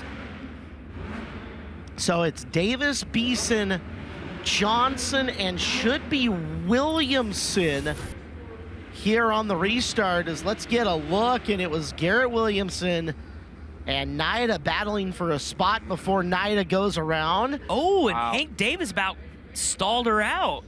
Yeah, I thought they had about crashed there for the lead, and yeah, Beeson kind of just instantly went straight to the bottom and idled around trying to just get that last lap done with. And yeah, honestly, not surprised to see that contact between Garrett Williamson and Darren Nida. They had run into each other 3 or 4 times. I know it wasn't on the screen the whole time, but I was looking at the glass, and them guys were throwing haymakers. Like I said, people are getting desperate. I mean, they're 6th and 7th on the outside looking in, but they gotta pass each other to get up to that next battle for that transfer spot. So they were throwing bombs, and most of them were contact included. For a better starting spot in an F main. Yeah, that's a crazy Well, thing. and now with the yellow out, I mean, Tom Harris and Garrett Williamson now going to be the first 2, and Garrett seriously is not afraid to throw those haymakers. We just saw it, and Logan, you just talked about it. So. Oh no, he might start his next slide job out in the Gulf of America. Yeah, I mean, now he's got a shot, so maybe it's going to work out for him potentially. Now, at the time he didn't have a shot at all. Now he does have a shot. So, yeah, I mean, I'm sure he already feels like his day's basically been ruined, but he's just trying to salvage what he can, and so he can sleep in a little later on Saturday. And if he can get into this feature, then that changes your whole dynamic, like Brent Cruz proved yesterday. 100%. It's not over till it's over, and we're going to get a 2-lap shootout here. Davis and Beeson, the front of the field, virtually untouched. They're going to duke it out for the win. RJ Johnson and Matt Williamson in that 71. 4 cars moving on. Matt Williamson better run away and hide as we're back under the green flag. And here comes Garrett Williamson looking almost 2 for 1. Got to go where they're not, but he lost a little bit of track space. He made it around Harris. He'll have one shot at this coming up. White flag out in the air. Matt Williamson up top. Garrett Williamson from way downtown. NBA range. He'll miss that one coming out of 2. Oh, and the caution's out again. And he got around Tom Harris, and that's going to line him up right behind Matt. Nope. Now Harris went past him off of 4, and he slid him back into 1. So Harris passed him at the line. Oh, then that's huge. Huge for Harris, yeah. And we could see a green checkered now. It's no guarantee we go green and white. We'll watch and see what they throw when they come down the front straightaway this time. So we're 15 down. And green and white in hand for Maddox. So this should be a 1-lap shootout. Orange cone on the front straightaway. Got to drive around the cone. You cannot hit it, cannot go underneath it. And most importantly, no advancing your position before the cone. They generally gauge that as front tires up to the rear tires as you come by it. So you got to time this up correctly if you're going to make a move. You got a 1/5 of the mile to do it when they're coming back to green.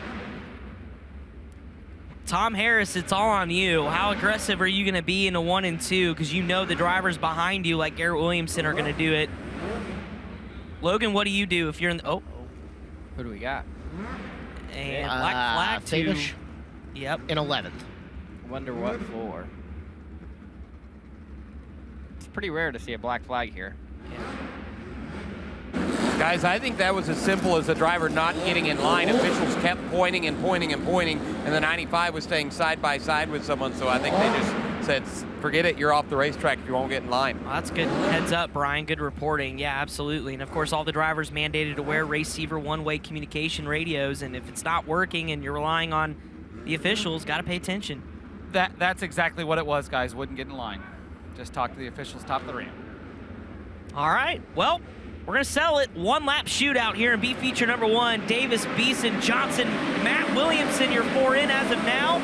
Keep an eye on this. Garrett Williamson and Tom Harris are 3 wide for a minute. Here goes Garrett Williamson up to 5th.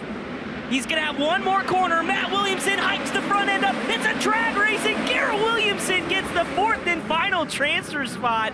Unbelievable. Matt Williamson, all he had to do was get through 3 and 4 and stood the car up, and Garrett Williamson gets a transfer spot, and his night continues. From knocking off the shock tower towards the tail end of his qualifier to getting her fixed up well enough to make the back of the A. How about it, Garrett Williamson?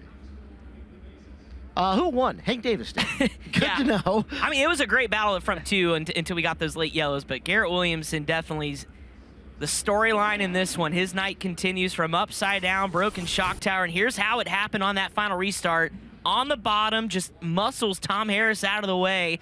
And then if you're Matt Williamson, just got to get through this corner. And, Logan, I don't know. Do you think you go top or roll the bottom there if you're Matt? I mean, yeah, I don't know. I don't know. It depends on what's going on around me. I think he had RJ Johnson in front of him on the bottom. So, man, I probably would have hammered the top. But, yeah, he's just a guy with a limited experience. And he had the car really sideways when he hit the cushion, and it clearly just yanked the front end up. It had done that a lot that whole race. I think we've seen it earlier in a heat race maybe too. So they've just got his car probably a little too tight for his liking, or he's just got to be a little bit smoother on the throttle maybe. But yeah, it seems like every time he hits anything, it just instantly yanks the front wheels off the ground. So clearly really, really tight. And yeah, just didn't really, salvage what he had there. He just made one mistake, and that's all it takes here at the Chili Bowl. Let's talk to Earl up top. K1 Race Gear interview with Hank Davis. Hammer and Hank Davis here with me tonight. America is pulling for you here tonight. No pressure. You're locked into the A. You know what you got to do. You got to try to get to a transfer spot or possibly win it. What do you have to do to this 29S to get that job done here tonight? Man, I think we're really good right now. The car is rolling just fine, and the qualifier there kind of screwed us there. Had some water still on the track, and we fired off, so didn't get going. But we're making the most of it. Got to thank Operation Healing Forces again. They're a big part of this, and appreciate everybody around here. Matt, Bobby, Dave, Jake, everyone, man. My wife, I appreciate everyone. Hank Davis, guys. We all saw the highlight video, was able to pick up a qualifying night last year. We'll send it over to Blake Anderson. Yeah, I've got Garrett Williamson, who last corner, last-ditch effort. Garrett, how in the heck did you pull that off? I don't know. Just this place takes a lot of luck, and fortunate we were on the right side of it in that B main. Obviously, the qualifier we weren't. And I got upset and just let my emotions get the best of me during that qualifier, and said some things I probably didn't mean, which isn't good. And I don't mean those things. It's just this place just brings out the best in you, and you just want to perform in this building. This place means so much to a lot of people, and to go good here is cool. So happy for my guys. They were welding on this thing. They were yelling at us to bring it to stage, and we were still welding on the thing. So hats off to them. They gave me a great piece, and I'm just fortunate enough to be the crazy guy behind the wheel and just having a lot of fun right now. Dennis gave me a great opportunity to come run this thing. So can't thank them, the whole Speed Quip, MPD, SR11X. Just really happy to be here and see what we can do in the A, and I feel really comfortable. And that's rare for me in a midget. I normally hate these things. I don't have a crutch on top of me. So just happy to make it back into the A in the hard way. Guys, he was telling me that he was getting more worked up inside the car there than he does at the Knoxville Nationals pushing out for qualifying.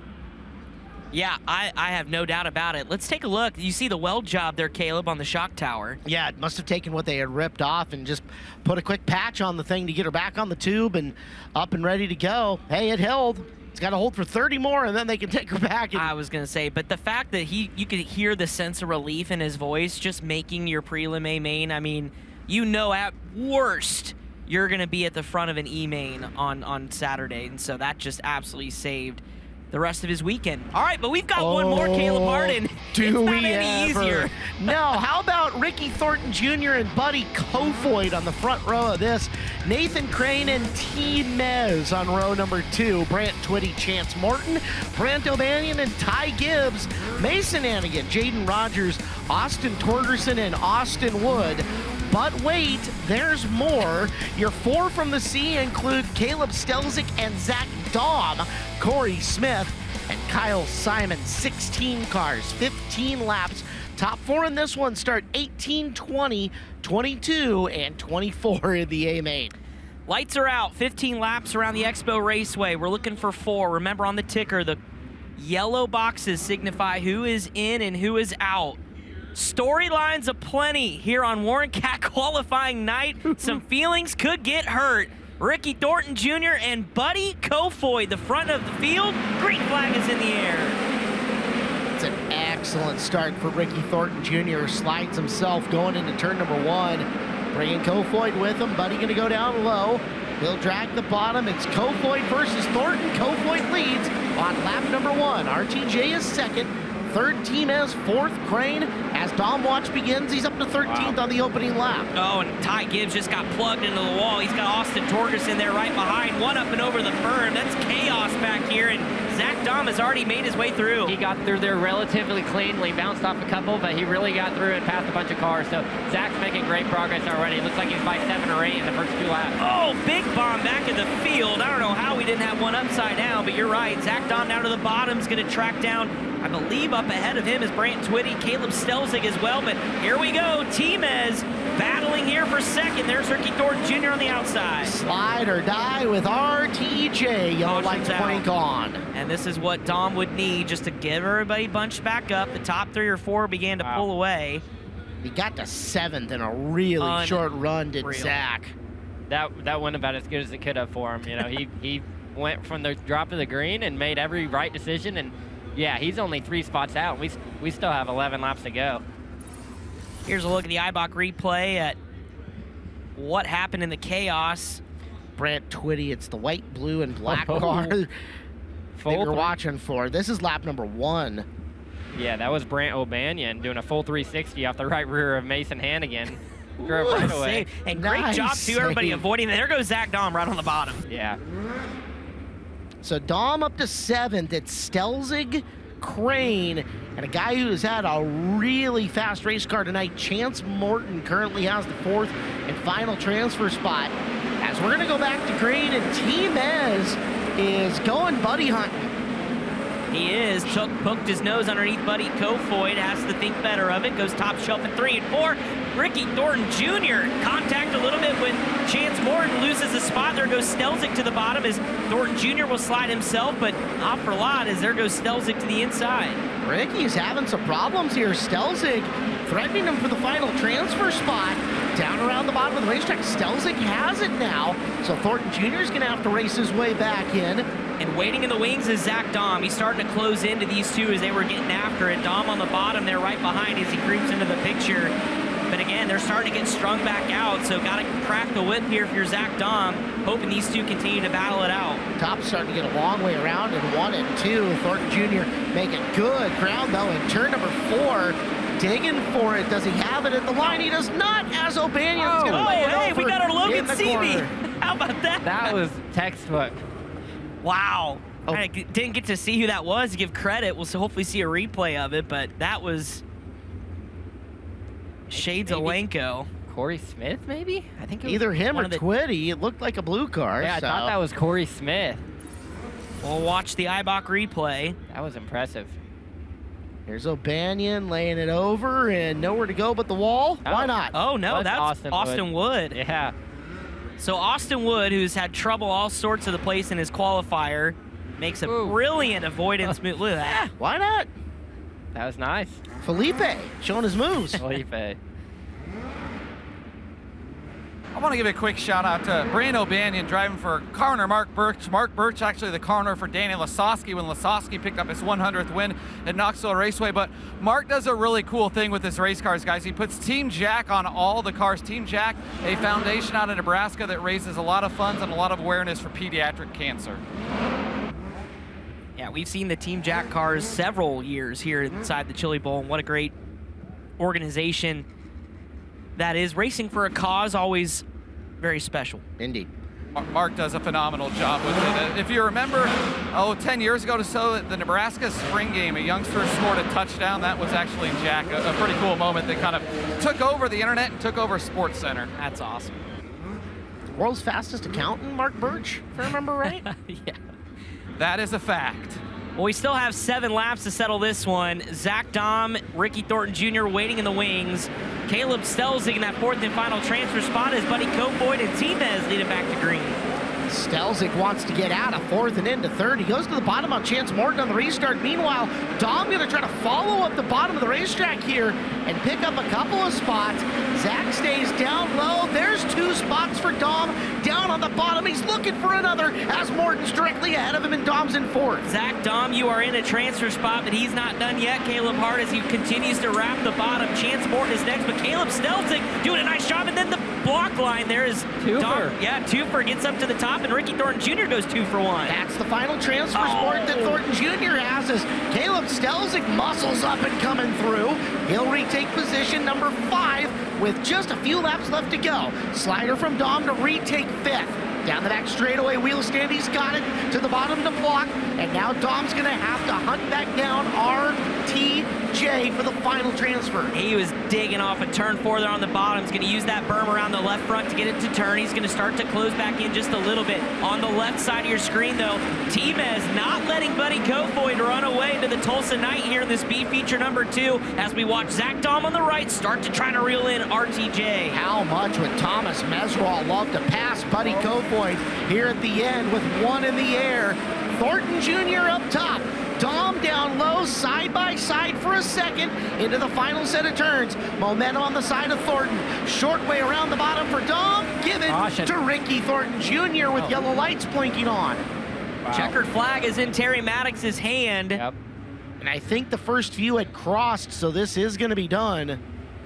There you have it. What a rebound for RTJ. Lost 4th, actually, I think fell back to 6th. But Zach Dom, not enough, but boy, he gave it all he could. Chance Morton for 3rd. He's had a great night tonight. Congratulations to him. He's going A-Main Racing. And Ricky Thornton Jr. giving himself a reason to come back on Saturday. Makes the A-Main tonight and work to do coming up in the Prelim A feature to come. I think we're going to send it up to Earl with the winner of B-Main number 2. Yeah, thank you, Logan. Guy Michael Buddy Kofoid here with me. Buddy, you're starting to salvage a night from hell, if you will, right? You're no stranger, 2-time winner on a prelim night. You're starting deep in this one, but you still got a chance. You know what you got to do. What do you have to do to get up there and try to win this or get into a qualifying spot? Just got to be smart and just watch ahead of me, and I need to myself just not do anything that'll potentially put me in a bad spot, and just head on a swivel, and just got to go forward and got to get to work. What kind of changes do you have to make to this Mobile 1 machine to get up there? I'm not sure what they're going to do to the track, but I felt a little free on the cushion, honestly, and probably need to tighten it up a little bit, or at least get it going forward a little bit more. And but it wasn't bad on the bottom the 1 or 2 times that I ran the bottom, so we'll work on it. But Bo and everyone at KKM's been working extremely hard, and I just can't thank them enough for their continued effort to get this Mobile 1 Toyota back out.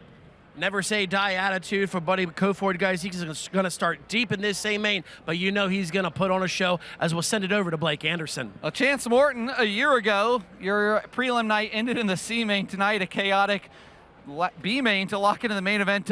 Man, how wild was it out there? I felt like cars sliding all over the racetrack. Yeah, definitely all over the place and right around the wall right now if you want to carry any momentum. Got to thank Morton Excavating, Smith Titanium, Quality Signs and Banners, my wife, my daughter, my mom, my dad, just everybody that's been here this week that has made this an amazing week, very fun. Thank you, everybody. Chance Morton, guys, locked into his 2nd career prelim feature. He was 19th back in 2023. The hype is over. It is time for Tuesday night's A-Main event here at the 39th Annual Chili Bowl Midget Nationals, powered by NOS Energy Drink. Your lineup for this one: Brenham Crouch has got the pole with Hunter Schoenberg next to him. Row number 2, Kevin Thomas Jr. and Gunnar Setzer. 3rd row, Corbin Ruschenberg and Clinton Boyles. 4th row, Landon Brooks and Billy V. Row 5, Stevie Sussex III and Brad Sweet. 6th row, Cameron Key and Jake Buback. From row number 7, it is Derek Hagar and Nick Drake. Final of the lock-ins, Justin Zimmerman and Kaylee Bryson. B-Main move-ups, Hank Davis and Buddy Kofoid, Jonathan Beeson and Timez, RJ Johnson and Chance Morton, Garrett Williamson and Ricky Thornton Jr. Think about your first couple Chili Bowls, what it's like being up front, have an opportunity to maybe do something special.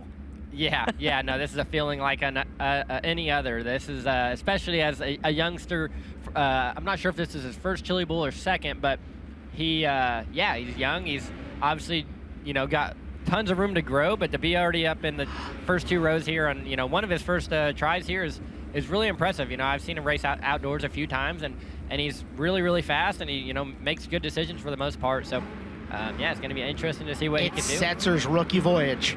It is. Yep. Here we go. Desperation can make you do crazy things, but the lights are out.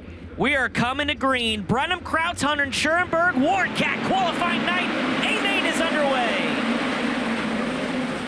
Side by side through the first couple of corners, Schoenberg off the top of the racetrack has got a good launch into turn number 3, and he is going to lead lap number 1. Schoenberg leads the field with 1 complete. I don't know. Caution is out. We've got 1 stopped, and it's Kevin Thomas Jr. Ryan Ward, sorry about you, bud.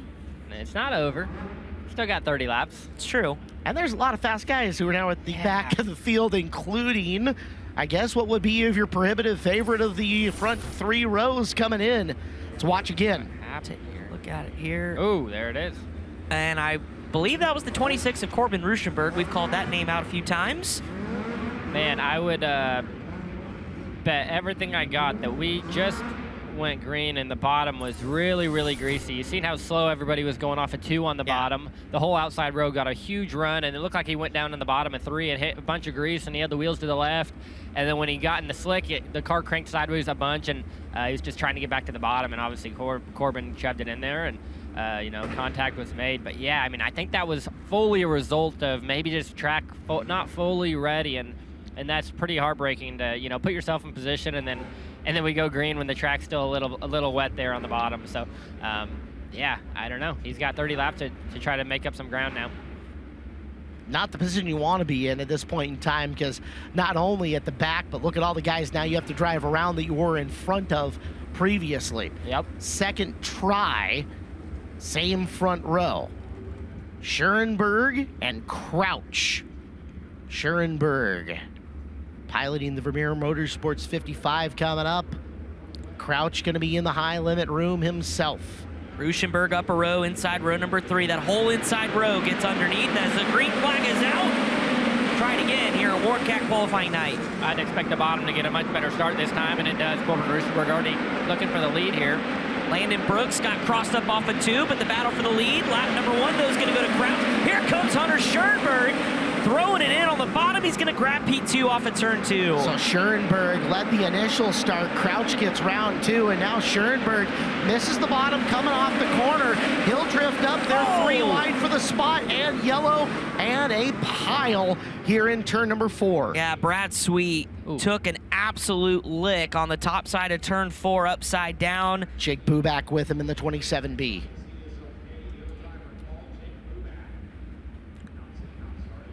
Two more really fast cars. Yeah. This is unbelievable. Looks like Kofoid just put a few down already. 17th, so minus not 2 in front of him, though. That put him to 15th early. Yeah, only 2 laps down, so. Brad Sweet was in 11th. Jake Buback was 13th. We'll have to see on a possible replay what happened, but Brad's staying in the car. I think Brian Ward is down there. Brian, I don't know what kind of damage you can see, but it looks like Brad's going to stay in. Left front shock is bent. It looks like the shaft is about to come out of the body, but it is still connected right now. Lower right front radius rod is bent. So some damage here to the front end. Probably going to want to go to the work area. He can't see anything. The officials are trying to tell him what's wrong, and I think the answers just pushed me to the work area. Other than those, the shock and the radius rod, there's just some mud packed on the left side wheels. So we'll see if he tries to stick it out or if they go make some changes. It is just 4 bolts. They can go make those changes in the work area if he can get there in time. Well, while Brad gets pushed back to the work area, let's look at the IBOC replay. Top of your screen, back on the right. Oh. Brad's right rear. He may not even go to the work area. Yeah, that right front had a lot of damage to it. Should get 1 minute, right? That was the heat races only? Heat races, it's 60 seconds guaranteed no matter where we're at in the race. Should be 60 seconds because we're before halfway. Okay. And also he was involved in the yellow. Is that also part of it? You have to be involved in the yellow? Yes. 2:28 to go. Blake is in the work area. Blake, they're hard at work. They absolutely are. Tanner Thorson, the first guy in there to get that radius run off. Brad Sweet, a 6-time A-main starter here at the Chili Bowl, guys. All 6 A-main starts on Saturday have been a top 10 for the 5-time Outlaw champion, current high limit champion. Lacey and gang have made their way down here. They are plugging away, but time is a-ticking. 60 seconds goes really, really fast. Terry Maddox is going to put the 1-to-go signal in the air. You got about 5 to... They don't even have the radius run off yet, Chris. Yeah, Lights tough out. news for Big Cat, who is going to have some work to do. Again, E-Main, I believe, is the first retiree. So an E-Main on Saturday for Brad as the lights are out. So try to get some laps underneath. 28 still to go. Brenham Crouch, Gunnar Setzer, Corbin Ruschenberg, and Hunter Schurenberg as we go back under the green flag. Down the front straightaway and up and around the top. Brenham Crouch going to lead again. Setzer and Ruschenberg in hot pursuit as they enter 3. Setzer looking really good up around the high side. Chasing Crouch down the front straightaway. Bid for the lead in 1 and 2. Gunnar Setzer. Gunner doing a nice job there off the bottom in turn 2. Now going to go to the top, following Brenham Crouch there in 3 and 4. They're absolutely duking it out behind them for third. Here comes Landon Brooks in the picture on Corbin Ruschenberg and Hunter Schoenberg up the hill. Yeah, contact between him and Clinton Boyle. That'll be interesting, but yeah, they both got out fairly unscathed. Man. Around in the middle of the corner. Caution flag flies. Yeah. Multiple. and Schoenberg's one of them. Yeah. Sussex was the other one who was running in about the 8th spot. That was again contact between Clinton Boyles and Hunter Schoenberg, so that's win-on-win crime there. But yeah, Clinton got sideways up on the cushion, and Hunter was just underneath him, and Clinton's left front got into Hunter's right front. Hopefully we'll get an iBox Springs replay here. That's not only family, that's a crew chief and driver coming up in the upcoming sprint car season. iBox replay coming up, and you'll get your own look at it. Yeah, they got bottled up. Looked like Landon Brooks was sliding across the top, and Corbin had to check up, and Clinton also had to check up, and Hunter was just already right there. They were checking up behind, too. You saw Cameron Key nearly get turned around as well. He had to go Dukes a hazard over the berm to keep going. I think Stevie Sussex killed it to avoid because he was nowhere near the crash when he stopped. There goes my pick as well, so we're falling out. Yeah, guys, the man on the move right now, Hank Davis. He was 11th before that stoppage. Take 2 cars out from in front of him. He's going to be 9th 5 laps into this. Buddy Kofoid will be up to 11th with those 2 out as well. So following Hank Davis is Buddy Kofoid. Yeah, still 25 to go, so plenty of time for these 2 guys. Nothing to be panicking about here.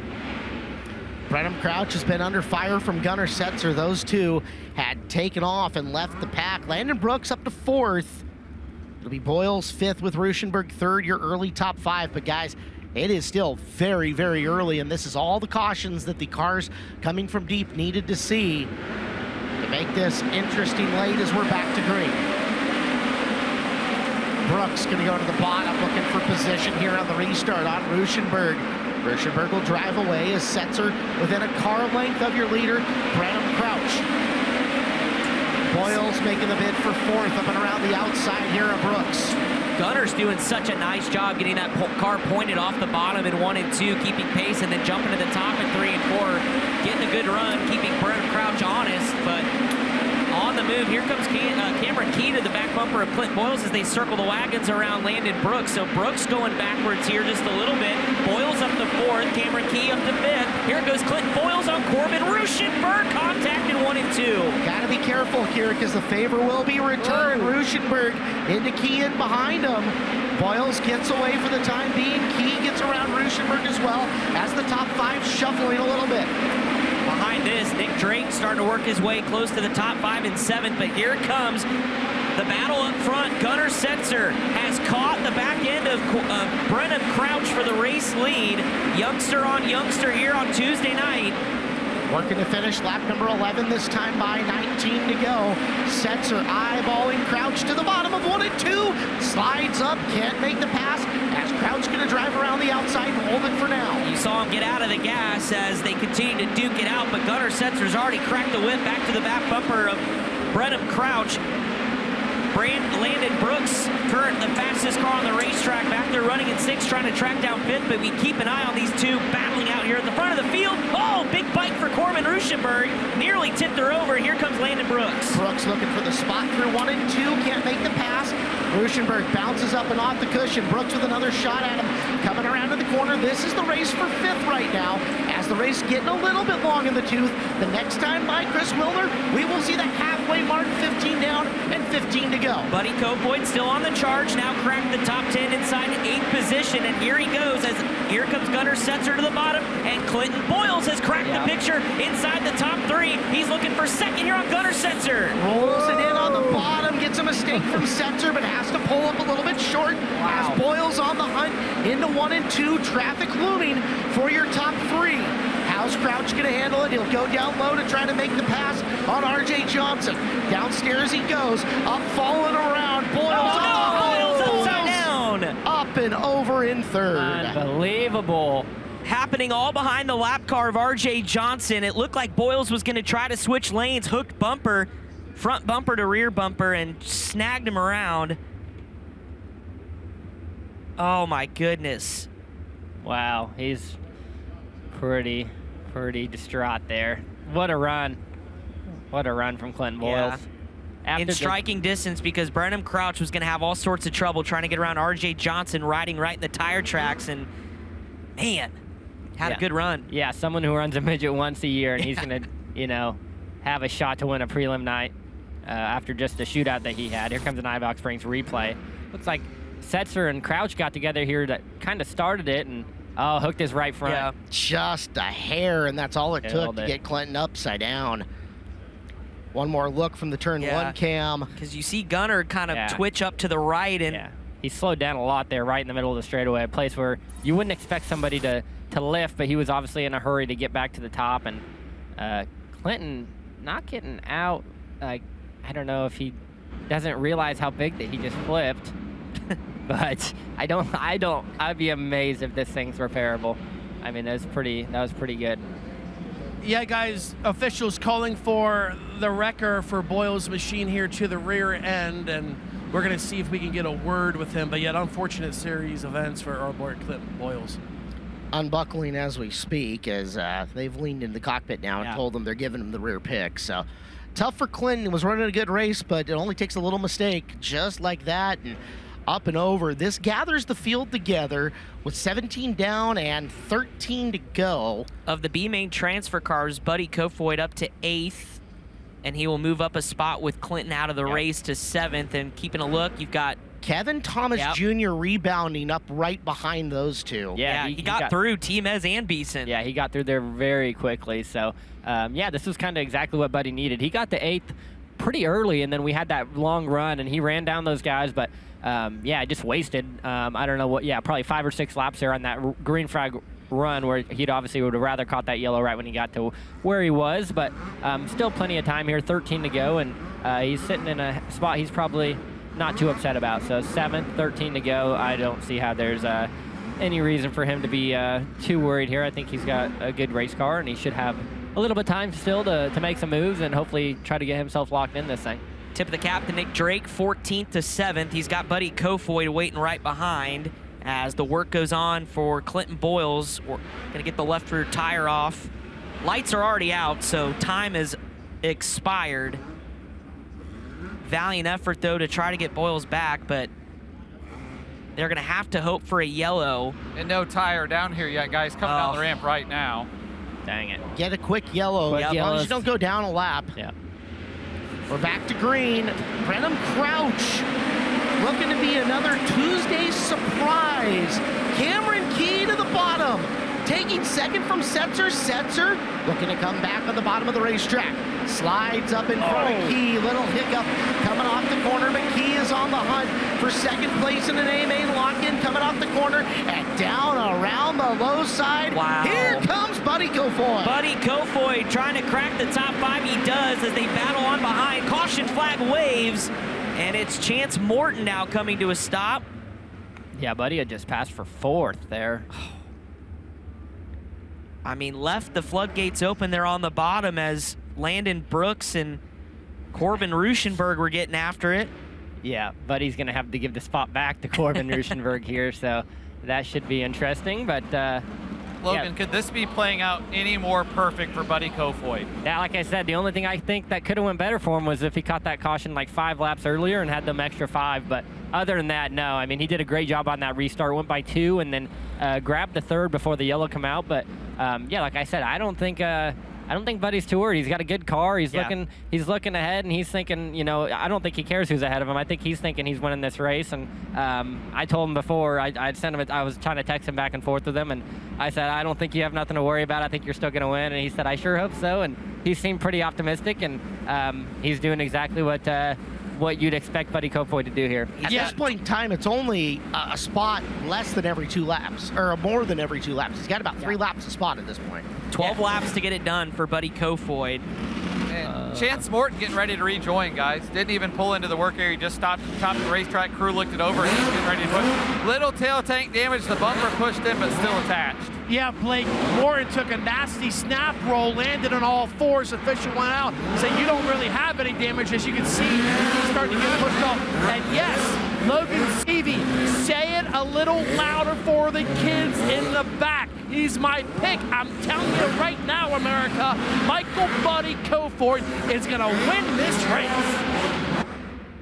I have. Logan put it on Twitter. I did. We saw it. I did about an hour ago. Yeah. I tweeted it. I said I don't think it's a hot take that Buddy wins, No. but he's, like I said, he's doing his job right now, and this is why he wins so many races. Yep. And like I said, 18th wherever he started, no big deal. Just drive through these guys and win your race. It all started by the work with the Keith Kunz Motorsports team on the ramp. Yep. This is not possible if not Colby Copeland stopping him and say, hey, guys, get started, and those guys doing their job back there. Yeah, absolutely. And like I said, those guys did a good job at working with what they could, and luckily he crashed hard enough to tear the fence down, so he got himself. If you're gonna crash, make sure it's a lengthy cleanup. Yeah, go for the fence when you do it. So, yeah, I'm really looking forward to these last 12 laps here. Yep, Buddy Kofoid has 12 laps trying to do a storybook ending to what has been a roller coaster of a Tuesday night.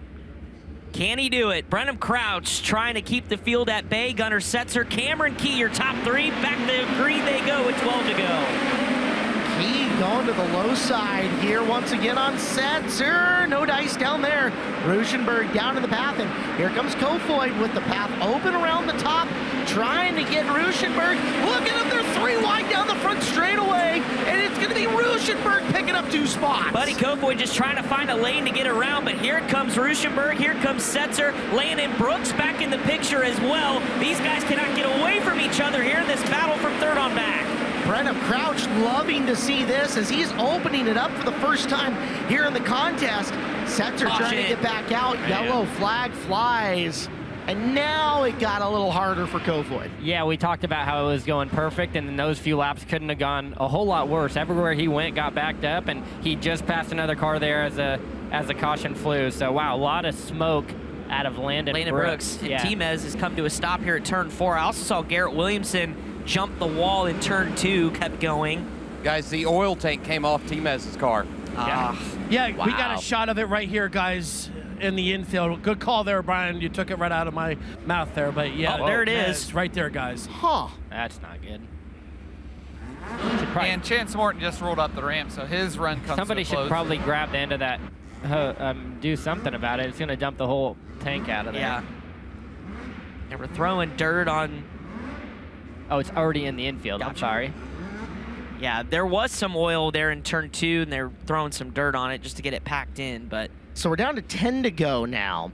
Brenham Crouch continues to lead. Gunnar Setzer 2, Corbin Ruschenberg 3, Landon Brooks 4, Cameron Key 5, Kofoid will be 6, Hank Davis 7, Nick Drake 8, Derek Hagar 9, and Kaylee Bryson in the 10 spot. One weird, wild race.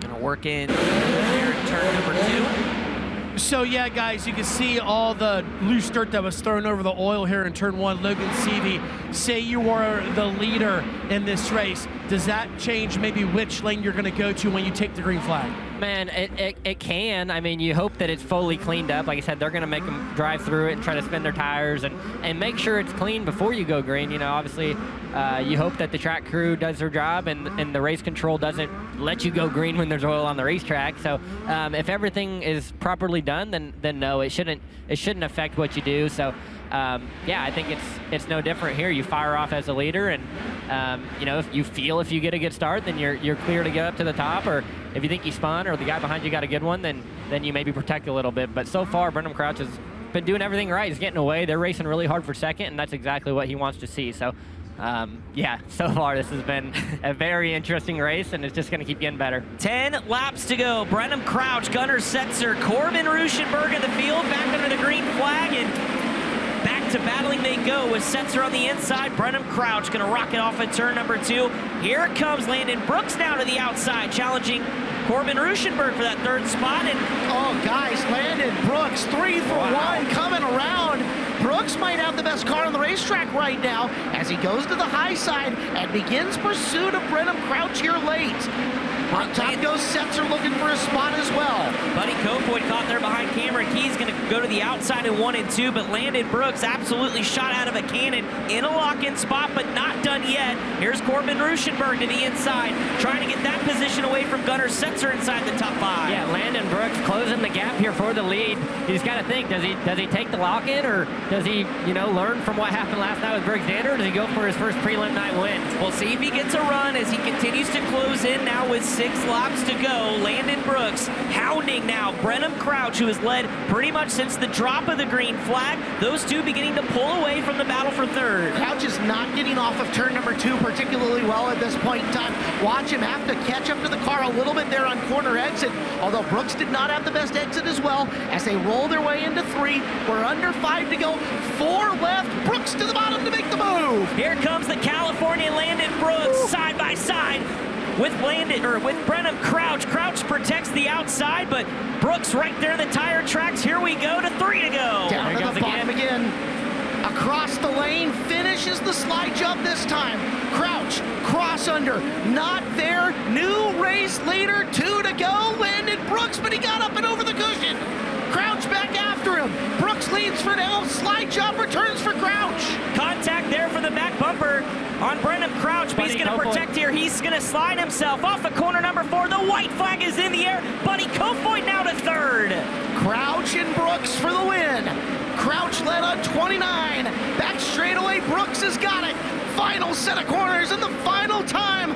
Tuesday night winner, Landon Brooks. Wow, that's so cool. That is so cool. Arguably the biggest win of his life. Tuesday night prelim goes to Landon Brooks. Unbelievable. That is awesome. I would say Landon has probably less than 10 midget starts, I would say. I don't know for sure, but it's not many. How about that? The guy to bring home the prelim night win for Matt Wood Racing is Landon Brooks. Yeah, probably the least. That's badass. That is, I agree. I agree. Kofoid rallies to 3rd. He was 5th with 4 to go. Picks off 2 in the last couple to give him a up-front B-main starting spot. But burn it down in Tulsa, Landon Brooks, the biggest win of his career. Absolutely. Was in a Saturday B main last year and said, I had a car to lock into the A main. Boy, he did it here in 2025 as the whole Matt Wood Racing crew, Shane Galbic, Ryan Bernal. That is going to be one happy camp. Saw the disappointment of a prelim win go up late last night. And now 2 Matt Wood Racing cars locked into Saturday night. That's so cool. That's a Yuba City, California boy right there. That's about 10 minutes from where I grew up. Nice. And watched and raced with Landon a lot, but he's a few years younger, so mostly watched him growing up. And yeah, like I said, he's only ran a few midget races, but to show up here and to win a prelim night here for him is about as cool as it gets. How about it for his previous car owners, guys like Tyner Hurst, right? Yep. Shannon Wheatley, who saw the talent in him and gave him a shot. And now with Matt Wood Racing, Landon Brooks is a prelim night, a Chili Bowl winner. To the house we go. Drive from the 7th spot. Got shuffled out there outside of the top 5 early on, and then it was time to eat, and the boy came to dinner.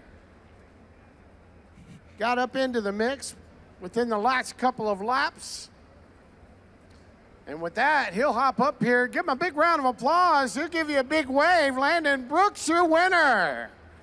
Left Coast boys coming to play tonight, but real quickly, you got shuffled out and faded a little bit, and then you had to go to work. Yeah, my guys told me before the feature started, just be patient, make some solid laps on the bottom of the first 5 laps, and and then it's going to come to you. And I think I stayed down there just a little too long, getting shuffled back that far, but I just felt like I was kind of giving it away. I felt like I had a great race car, and then I rolled the bottom and I could pick somebody, picked a couple of them off, and then they all kind of sorted to the bottom, and I was able to pound the top and get to 2nd, and then luckily the leader, made a couple mistakes, and I was able to capitalize. No doubt about it, buddy. They wanted us to keep this short and sweet. We're not going to we're not trying to snub you. They wanted to flow with the program and get the rest of the guys through here. But one whale of an effort. You are locked in Saturday night, bud. Man, this is crazy. You know, this whole team, you got to give it up to them. You know, they don't race midgets, but this race once a year, and you know, we come here and be competitive. You know, Shane locked in. I know he's wanting to get one real bad. He's ran second, and you know, top 5, never got one. So, you know, I was upset when I seen that yellow flag. You know, with 1 to go. But I just can't thank Matt Wood, Shane Golobic, everybody on this team, Factory QRC, and Craft Builders for even getting me out here. Man, enjoy the moment. Best of luck Saturday. Thank you. Once again, Landon Brooks, your winner on Warren Cat qualifying night number 2. How about that? This young man out of Lubbock, Texas, from the pole, uncontested until... We'll take a second to reset while we get ready to talk to third place Buddy Kofoid here tonight. And we are ready. Blake Anderson, you have got a guy who's had a wild night tonight. Boy, a guy that's passed some cars. He did everything he could. Buddy, do you just think a couple of those yellows, maybe some did you favors, but some didn't do you favors? Was that the case? I feel like, honestly, all of them probably went my way except the one. I think I went like 6th or 7th to 4th and then had to go back to 5th. And then, you know, they all saw that I was running the bottom, and then I moved up and then lost a spot to 6th and then had a yellow again, and just kind of figured I needed to start trucking on the top again. And yeah, good rebound for the day we had. You know, it's crazy to think that there's a chance where I wasn't even going to be in this feature, and then let alone have a chance to make the Chili Bowl, to run in 3rd from the back. So that's just a no-quit attitude from the KKM guys. Bo and Evan and everyone at KKM did a tremendous job getting this thing together 2 or 3 different times. I can't thank them, Mobile One and Toyota, enough for the help and the support, you know, believing in me to come do this and to come back on a part-time basis. Man, I don't know. When I got back to the top, I didn't feel stellar, and then it got better and better and better, and then started kind of catching those guys, and they were murdering the cushion harder than I was, and I feel like I was more cautious, but it was actually getting me to them more. But yeah, overall, good rebound, and hopefully try and knock it in the Chili Bowl and go for it again. Buddy Kofoid stayed alive. Hard to believe that his night went from the work area to the podium. His guys deserve a lot of credit tonight. Lots and lots. 100%. And, you know, 3rd, I know Buddy wanted to lock in, wanted to win the thing. But if you look at the big picture, has a much easier route back to the feature than what he could have had. Could start as high as 11th in the main event coming up on Saturday. So Buddy Kofoid went from, oh boy, this looks bad, to still in it. And let's move over to Brian Ward. Lock-in driver Brenham Crouch. That's got to sound awfully good to him, albeit a bit disappointing that he doesn't get the win. That's right, Caleb. You get the lock-in, Brenham, leading all those laps. The mental strain that you probably had to carry there, knowing the field that was behind you, chasing you down. You kept your cool there, come in 2nd at the end. But that race, tell me what was going through your mind as you led all those laps. Yeah, really was just trying to stay on focus on what's in front of me, you know. Huge thanks to Motai coaching. Kevin's done a great job in coaching me through a lot of difficult mindset challenges throughout racing, and I feel like that showed the work that he's put in for me, and just want to show my gratitude towards him. You know, I can't be, like I said up there, I can't be thankful enough for the guys behind me. It's a great team, especially for being, you know, somewhat short notice. Yeah, you know, led 28 laps, but just came up just short, the one that mattered. So just glad we're locked in. We have another shot in 55, or I guess 40 laps now to get one spot better. All right, we're going to let you get some rest, tweak on the car, and go after it Saturday night as you're the lock-in. Yeah, thanks. Guys? Well, Brenham Crouch leads lap 1 through 27. Landon Brooks led 28. Crouch got it back on 29, but Brooks puts it away, leads the lap that counts, lap number 30. And let's talk to the guy who led lap number 30. Blake Anderson has Landon Brooks. Landon Brooks, man, what a run. You and I were talking, at what point did you realize, like, man, this is quickly becoming a reality? Yeah, once I got, once Ruschenberg shuffled to the bottom, and then Setzer shuffled to the bottom with him, and it just left the top wide open for me, and I was able to roll through there really nice and get to 2nd, and then I was thinking to myself, I'm either gonna wear this thing out or I'm gonna win this thing. So, you know, this is unbelievable. I cannot believe it. You know, I just can't thank Matt Wood enough for even giving me the opportunity to come out here and race, you know, for the second year with them, and Factory QRC and Craft Builders for helping out. And, you know, Shane, he's unbelievable. I mean, he's just as good as a race car driver as he is a crew chief. And for him to, you know, run midgets once a year with all of us and make us all as competitive as we are, it's just unbelievable. I can't put it all to this team. It's insane. Middle of the race, you fell back to about 7th and crawled back. What a run. Congratulations. Go enjoy it. Hey, you're dancing on Saturday night, Landon. Thank you, guys. I appreciate it. Landon Brooks, what a night. Caleb, Chris, Logan, I mean, you guys talked about it at the top of the race there. This was a night that could provide something special, and I think we just got just that. I think we saw it too. Blake, Dale Blaney just started walking by. Yeah. Or Dave. I'm surprised he didn't go Matt for Matt Wood. Yeah. There we go. Here's the race recap, Caleb, and boy, we were treated to another good one. Absolutely. A lot of chaos early and a lot of yellow flags that allowed for drivers to make their way up from the back of the pack and become a threat by the end of it. Here's the first of them of Kevin Thomas Jr., who started 3rd and then had a lot of betters. To the back he goes. The battle up front begins. This time, Brenham Crouch leading the way. Yeah, a lot of new faces and new names at the front of the field here in this one, and they absolutely put on a clinic, including the early battle. Gunnar Setzer and Brenham Crouch absolutely thrilled us here in the opening laps. It was a coming out party for them. A little contact sets Hunter Schurenberg to the back of the field. There's Clinton Boyles working his way up into 3rd across the nose of Ruschenberg.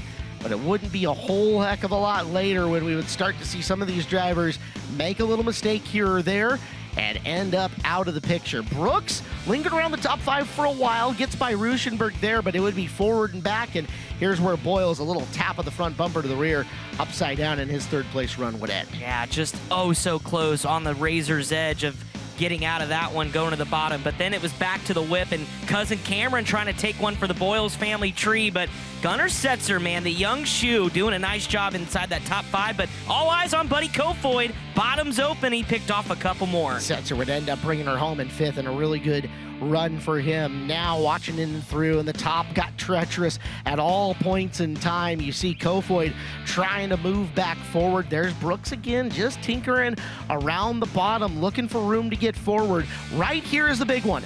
3 for 1 coming out of that corner for Brooks. Really set up these late race moves. Winning move of the race, and he called it too. When everybody shuffled to the bottom, it was like the seas parted, and then it was game on with Brenham Crouch, slider into 1 and 2, inside 5 to go, and Landon Brooks just absolutely was shot out of cannon there in the final restart. Brooks took the lead on 27 there, make it 28. Crouch gets it back at the line at 29, but here on the final lap, Brooks hits his marks to perfection. You're going to watch him go into 1, bounce off the cushion in 2, drive away down the back straightaway, and Landon Brooks, forever a preliminary night feature winner here in Tulsa, as he gets the win for Matt Wood Racing, and let the celebration begin for the guys from California.